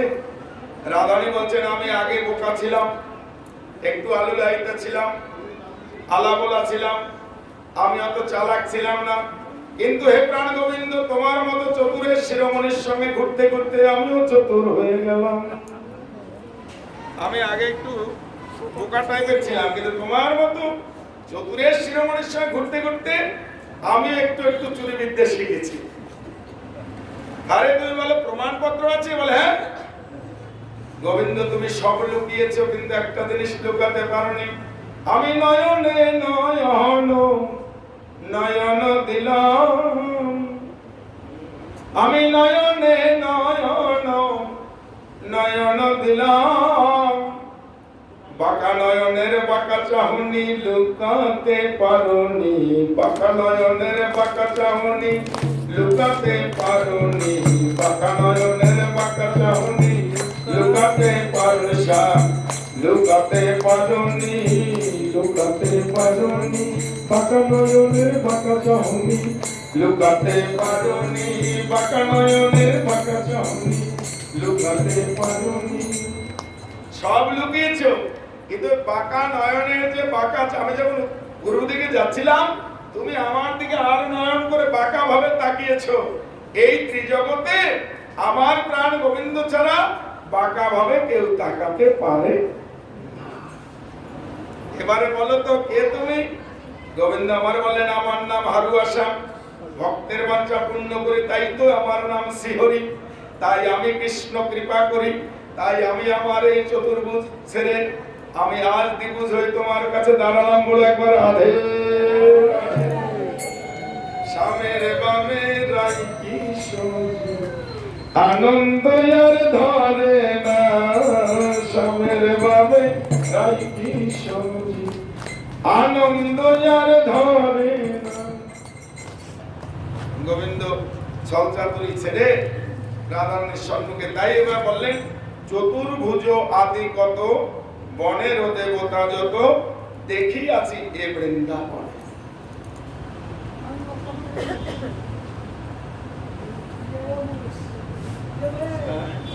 দোলের গান আজকে আমি সব গাই, দোলের গান মানে বাজ না লাগে, বাজ না অর্কেস্ট্রার বাজ না, লোকজন আনলে না আনলে বলবো যে বাজাও বাবা কীর্তন করে সেটা করছি, এটা যথেষ্ট, খালি মানে খালি এর চেয়ে আশা কিছু করো।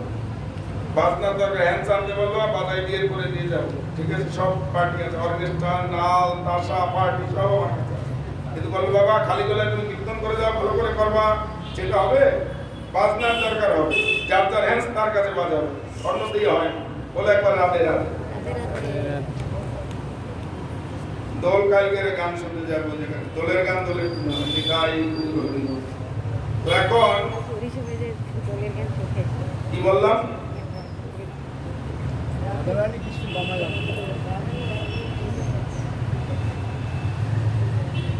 যেই না চতুর্ভুজ আদি কত বনের দেবতা তো দেখিয়েছি বৃন্দাবন, এই কথাটার ব্যাখ্যাতে এত কিছু আসে।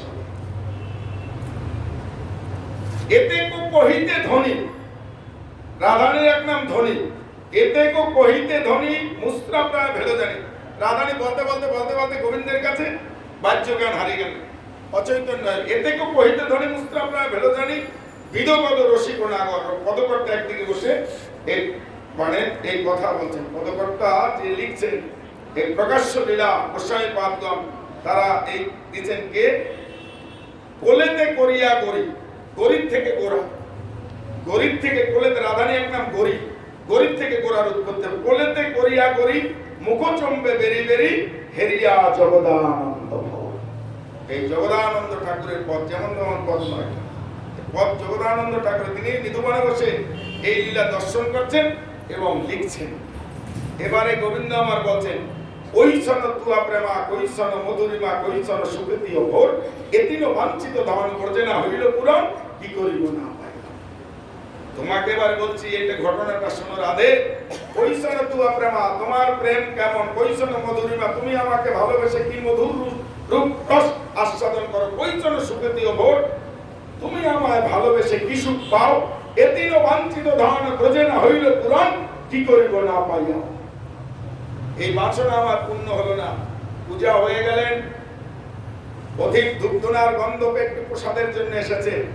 মন্দিরের দুটো গেট, একটা ছেলে কালো ছেলে দাঁড়িয়ে আছেন প্রসাদের ভাণ্ড নিয়ে, আর একটা ফর্সা ছেলে আছে। প্রথমেই পথিক এসে কালো ছেলেটার কাছে বলছেন একটু প্রসাদ দিবে। কালো ছেলেটি বলছেন পাত্র এনেছো। কালো ছেলেটি বলার পরে পথিক বলছেন আমি যাচ্ছিলাম এই পথ থেকে, পাত্র কোথায় পাবো? বলছে যাও যাও, প্রসাদ হবে না। ভারাক্রান্ত হৃদয়ে চলে যাচ্ছেন। ফর্সা ছেলেটি ডাকছেন, কোথায় যাচ্ছ? একটু প্রসাদ নিতে এসেছিলাম। দিল তো নাই, দূর দূর করে তাড়িয়ে দিল। তো বলে আসো আমি দিব। বলে আমি তো পাত্র আনি নেই, কিসে নিব? উনি তো তাড়িয়ে দিল। বর্ষা ছেলেটি বলেন আমি পাত্র দিব প্রসাদ দিব, আমি পাত্র দিব প্রসাদ দেব, যত পারো নাও। তাহলে পাত্র দিল প্রসাদে দিল। কালো ছেলেটিকে, কালো ছেলেটি হচ্ছেন কৃষ্ণ, ব্রজের প্রেম ব্রজে রেখেছেন, বাইরে বিতরণ করেনি। বর্ষা ছেলেটিকে গৌর পাত্র দিছে প্রসাদও দিছে, নিজেই ভগবান হরি কৃষ্ণ নাম বিতরণ। তাহলে ওই এখন কৈশন তুয়া প্রেমা কৈশন মধুরিমা কৈশন সুখেতীয় ভোগ এদিন বাঞ্ছিত দান ব্রজে না হইল পুরাণ কি করিব না পাইল।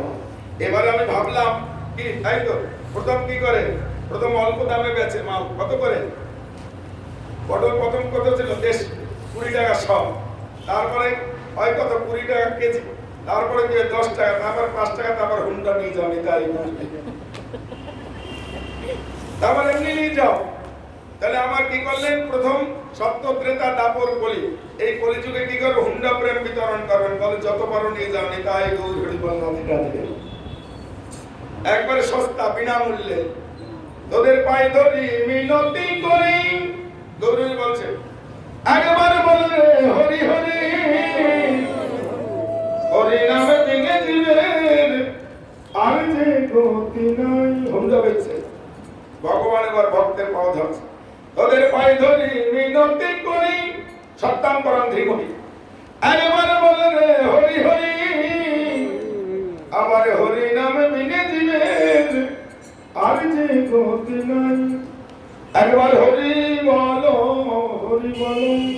তোমার আমার সঙ্গে চলো, একবার বদন ভরে হরি বলো, আবার হরি নাম বিনে জীবের আর যে গতি নাই। তাহলে সাগর নদী যে মিলিত হয় সাগরের সঙ্গে, বা সাগর মিলিত হচ্ছে নদীর সঙ্গে, ভগবান জীবের দ্বারে দ্বারে খাচ্ছে। তুয়া কান্তি ভাব ধরি, তুয়া প্রেম গুরু করি, আমি নদী আপে করাবো উদয়। বলছে যে রূপটা দেখছো ওটা তুমি, তুয়া কান্তি, তুয়া কান্তি ভাব ধরি, তুয়া প্রেম গুরু করি, আমি নদীয়াতে করাবো উদয়। এদিন বাঞ্ছিত দান ব্রজে না হইল পুরাণ কি করিব না পাইয়া ওর। আমার তো ওই বাচ্চা পূর্ণ হলো না, ভাবিয়া দেখিল মনে তোমারও স্বরূপ বিনি। আমি ভেবে ভেবে দেখলাম তোমার স্বরূপ বিনি আমার ওইটা হবে না। গোবিন্দের কাছে যখন গেলেন, গোবিন্দ লীলা পরিত্যাগ করে যখন গেলেন, তখন একদিকে অদ্বৈত আচার্য প্রভু, আর একদিকে নামাচার্য হরিদাস বেনাপুর জঙ্গলে বসে আকর্ষণ করছেন। গোবিন্দের নয়নটা গোলকে বসে হরিণা নয়ন, একটা হচ্ছে ব্রহ্ম বৃন্দাবন, একটা হচ্ছে গোলক বৃন্দাবন। গোবিন্দ এদিক ওদিক তাকাচ্ছেন, নামের আকর্ষণে টানছেন বারবার ভক্তরা।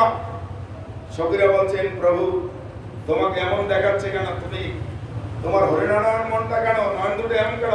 বলে দেখ দেখো, একদিকে অদ্বৈত আচার্য 7টি তুলসী দিয়ে গঙ্গা জল দিয়ে নয়নের জল দিয়ে আমাকে ডাকছেন, আর একদিকে বেনাপোলে হরিদাস ঠাকুর 3 লক্ষ নামের সংকল্প করছেন।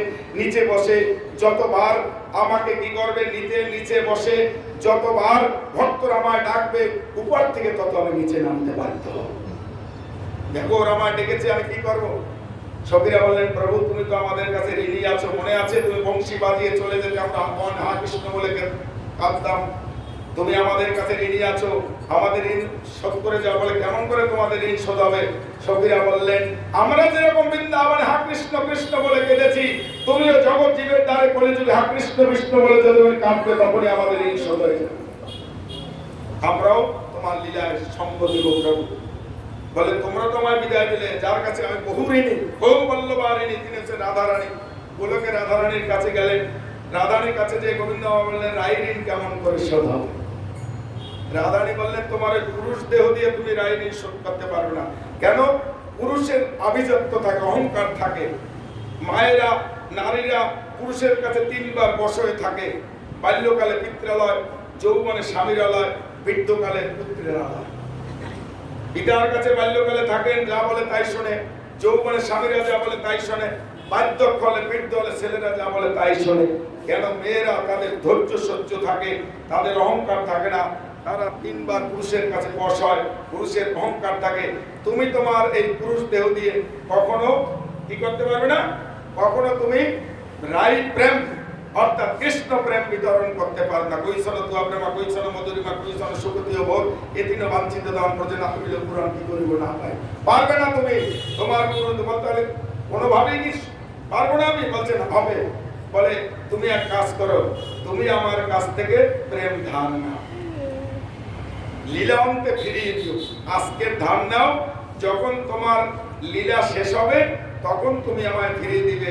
যা যা ব্রজলীলা তাহা তা, গৌরলীলা মধ্যস্থ শ্রীলীলা চলধাম, জগাই মাদায় চাঁদ কাজী সকলে উদ্ধার হলো।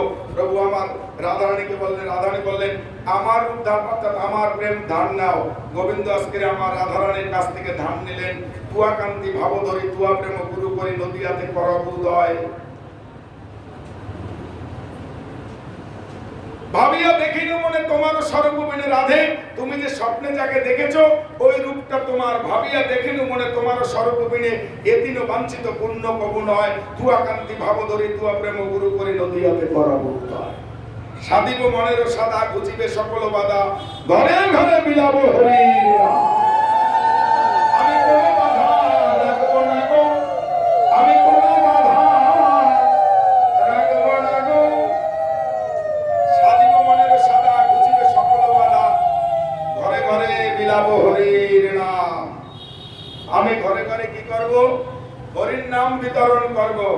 এবারে রাধারানী তখন বলছেন, বাহ, ওই রূপটা যে আমি, তবে তুমি কি করে জানবে অর্থাৎ ওই রূপটা যে আমি, তুমি আমার রূপটা কি করে ধারণ করবে? তুমি আমার রূপটা কি করে নেবে? তুমি আমার রংটা কি করে হবে? বুঝিল সকল তত্ত্ব, হইল সকল সত্য, সেই রূপ দেখি বুঝা। তুমি আমাকে একবার রূপটা দেখাতে পারবে? গোবিন্দ বলে হ্যাঁ। আবার চূড়া ধরা কোথায় তুমি, বাসি কোথায় লুকাইবে। আমি যাকে দেখেছি সে আজানে লম্বিত বোঝে, তোমার হাতে চূড়া ধরা কত কিছু আছে, আর যাকে দেখে সোজা সরল একবারে। আজানে লম্বিত বুঝে সুচারু নয়, নয়ন দুটো একদম টানা টানা বাঁকা নয়। মণ্ডিত মস্তকে শিখা পুচ্ছ শিশু, সুন্দর টানা টানা টানা টানা রাখি। চূড়া ধরা কোথায় তুমি, বাসিকা তো চূড়াও ফেলে দেওয়া যায়, বাসিও ফেলে দেওয়া যায়, কিন্তু একটা আবার কালো গৌর হইবে কেমনে। আমি যাকে তুমি কালো, আর আমি যাকে দেখেছি সে গৌর বর্ণ, একদম কাঁচা হলুদের রং। আমার রাধারানী তো হলুদ বর্ণ, কাঁচা হলুদের বর্ণ নাই আমার অবশ্যই শ্রীমতী রাধারানী পদ্মের অবিরাম নয়ন তারা। এখন কালো গৌরতে কালো রূপটা তুমি ফর্সা কি করে, গৌর কি করে হবে? গোবিন্দ বলছে দেখবে দেখবে কেমন করে কালো রূপ গৌরবর্ণ হয়, দেখবে। গোবিন্দর কাছ থেকে রাধারানী সবকিছু নিয়ে নিচ্ছে, ভালোবেসে সবকিছু নিয়ে নেয়। স্বামী মাতাল, প্রতিদিন মদ খেয়ে আসে। ওকে যদি এখন বলা যায় এই মদ খাচ্ছ কেন, মদ খাচ্ছ কেন,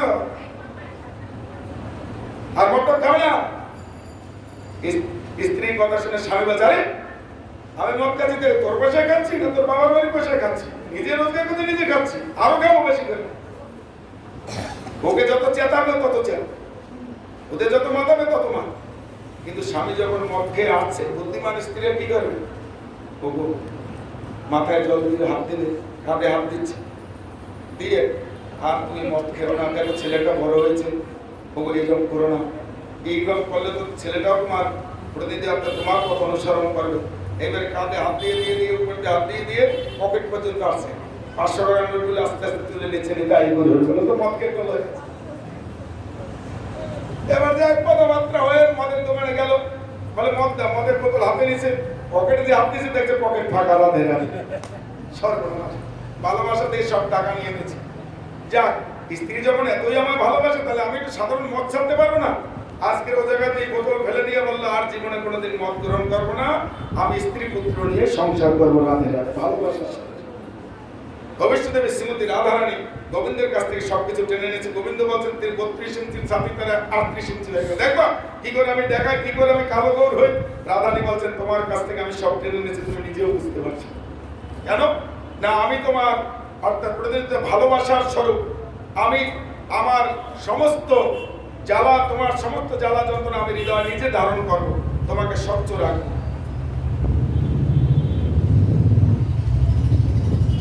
কালো গৌর হইবে কেমন, কালো রূপটা তুমি গৌর কেমন করবে একবার দেখাও তো। এত শুনি কৃষ্ণচন্দ্র কস্তুমের প্রতিবিম্ব, দেখালেন শিরাধার অঙ্গ, দেখালেন শিরাধার অঙ্গ। এত শুনি কৃষ্ণচন্দ্র কস্তুমের, রাধা গোবিন্দের 3 থাকের একটা মালা আছে, হার আছে। কস্তুমের প্রতিবিম্ব মানে কস্তুমের হারের মধ্যে ডবল, মানে আয়না। রাধারানী জায়গায় দাঁড়িয়ে আছে, বলে দেখো আমি কি করে কালো গৌর হই, কালো রূপে গৌর কেমন করে। এত শুনে কৃষ্ণচন্দ্র কস্তুবের প্রতিবিম্ব, দেখালেন শিরাধার অঙ্গ। রাধারানী জায়গায় দাঁড়িয়ে আছে, ডবল একটা রাধারানী আর একটা রাধারানীকে দর্শন করছে, দেখো আমি কালো গৌর কেমন করে। এত শুনে কৃষ্ণচন্দ্র কস্তুবের প্রতিবিম্ব, দেখালেন শিরাধার অঙ্গ, আপনি তাহে প্রবেশিলা। এই জায়গায় রাধারানীর মধ্যে কৃষ্ণ ঢুকে যাচ্ছে, আপনি মানে কৃষ্ণ। আপনি তাহে প্রবেশিলাম, দুহ দেহ এক হইলাম। রাধারানীর মধ্যে কৃষ্ণ ঢুকে যাচ্ছে, রাধারানী দর্শন করছেন, কি করে হই তুমি দেখো। আপনি তাহে প্রবেশিলাম, দুহ দেহ এক হইলাম, নাচে গায়ে প্রেম মত্ত হইয়া। দেখো আমি কেমন করে রাধার মধ্যে আস্তে আস্তে যে কৃষ্ণ যখন ঢুকে গেল, তখন বাহিরে গৌরবর্ণ, বাহিরে রাধা, অন্তরে কৃষ্ণ। রাধারানী বললেন, গোবিন্দ ব্রজের লীলা দৌড়াদৌড়ি করিতে হবে, শ্রীরাম নবদ্বীপের তপ্ত বালুতে গড়াগড়ি। বাহিরে আমি তুমি গড়াগড়ি, অর্থাৎ আমাকে নিয়ে গড়াগড়ি দেবে, অন্তরে তুমি থাকবে। তোমাকে আমি স্বতঃস্ফূর্ত ভাবে সমস্ত তপ্ত বালু, নানান রকমের কাঁটা ডোমরার থেকে আমি ধারণ করব, তুমি মাঝখানে বসে কৃষ্ণ নাম করবে। এবারেও তুমি হেরে গেলে, এবারেও তুমি জিততে পারলে না আমার কাছে। ভক্তের কাছে ভগবান বারবার হেরে যায়, ভক্তের কাছে ভগবান ঋণ হয়ে যায়। এতে কহিতে দেন, অর্থাৎ এই যে কথাটি বললেন, এত শুনি কৃষ্ণচন্দ্র কস্তুবের প্রতিবিম্ব, দেখালেন শিরাধার অঙ্গ, আপনি তাহে প্রবেশিলা, দুহ দেহ এক হইলা, নাচে গায়ে প্রেমমত্ত হইয়া। এই হচ্ছেন আমার গৌর, যাহা যাহা ব্রজলীলা, অর্থাৎ আমাদের গৌর কেন ভজন করতে হয়। ব্রজের মধ্যে যাহা কৃষ্ণ, তাহা যেই কৃষ্ণ স্বয়ং গৌর, ব্রজেন্দ্র নন্দন, কৃষ্ণ ভক্তি লীলা তত্ত্ব তাহারি সৃজন। সে গৌরাঙ্গ রামানন্দের সকাশে আইলাম, রামানন্দের বদলে হেরি নাচিতে লাগিলাম। এখন এত সময় যে কথাবার্তা হলো, সখীরা সকল আপনার নিরুমানে দুজনে চৌদিকে সখীরা, সখীরা এখন চারিদিকে ব্যারিকেড দিয়ে বলছেন, আরে তোরা কি বলছিস। আমার রাধারানী বলছেন, কানাই আর কানাই থাকবে না, কানাই নিমাই রূপ ধারণ করে, কানাই আর বোঝে থাকবে না, কানাই বোঝে ছেড়ে নদীয়ায় যাবে। এসেছে ব্রজের বাঁকা কালো সোনা নদীয়ায়, তোরা দেখবি যদি ছুটে আয়। তার রং ফিরেছে, ঢং ফিরেছে, কালো বরণ চেনা দায়, বসে কালো বরণ ছেড়ে গৌর বরণ হয়ে ঘুরে বেড়ায়। তাই রাই প্রেমে ঢুলু ঢুলু, শ্যামবর্ণ চেনা দায়, এসেছে ব্রজের বাঁকা কালো সোনা নদীয়ায়। এখন সখীরা বলছে, তাহলে আমরা কোথায় যাব প্রভু? আমরা তো সারা জীবন তোমাদের সঙ্গেই আছি, আমরা যে আমাদের নিবে না। গোবিন্দ আমার বললেন, সখা সখী সঙ্গে নিব, নদীয়াতে উদয় হব। সখা সখী সঙ্গে নিব, নদীয়াতে উদয় হব, নামে প্রেমে ভাসাইব জগৎ সংসার। নামে প্রেমে ভাসাইব জগৎ সংসার, নামে প্রেমে ভাসাইব জগৎ সংসার। সখা সখী সঙ্গে নিব, নদীয়াতে উদয় হব, নামে প্রেমে ভাসাইব জগৎ সংসার। গোবিন্দ আমার এই কথাই বললেন। এই বলে গৌর অর্থাৎ ব্রজমণ্ডল পরিত্যাগ করে তিনি গৌর মণ্ডলে আসবেন, জগৎ জীবে নামে প্রেমে ভাসাইবে। আগামী দিন আমাদের গৌর লীলা অর্থাৎ গৌরের জন্মলীলা আস্বাদন হবে। বাবুয়াটি শ্রী দেশপতি নগর হরিসভাতে সন্ধ্যা 7:30টার সময় আপনাদের সকলের নিমন্ত্রণ, আপনারা যাবেন। আমি যদি আগে যাই আপনাদের জন্য জায়গা রাখবেন, জায়গা আপনাদের জন্য জায়গা রাখবো। আপনারা যদি আগে যান আমার জন্য জায়গা রাখবেন। একো সমন্বিতে আগে পরে কতই আসলো কতই গেল। ভগবানের একটা ফোন নাম্বার আছে, যারা ডায়েরি এনেছো, খাতা কলম এনেছো লিখে নাও, আর যারা আনুনি তারাও হৃদয় নামটা লিখে নাও, অর্থাৎ নাম্বারটা ভগবানের ফোন নাম্বার হচ্ছে 1632। কাল থেকে আরম্ভ হবে 1632। কথার অর্থ হচ্ছে 16 নাম 32 অক্ষর লেখা। এই গুরুজি বললেন আছে দেখো চারিদিকে, এই হচ্ছে নাম্বার। এটার একটা টিপে যাবে 1632, 16 নাম 32 অক্ষর। হরে কৃষ্ণ মহামন্ত্র, হরে কৃষ্ণ কৃষ্ণ কৃষ্ণ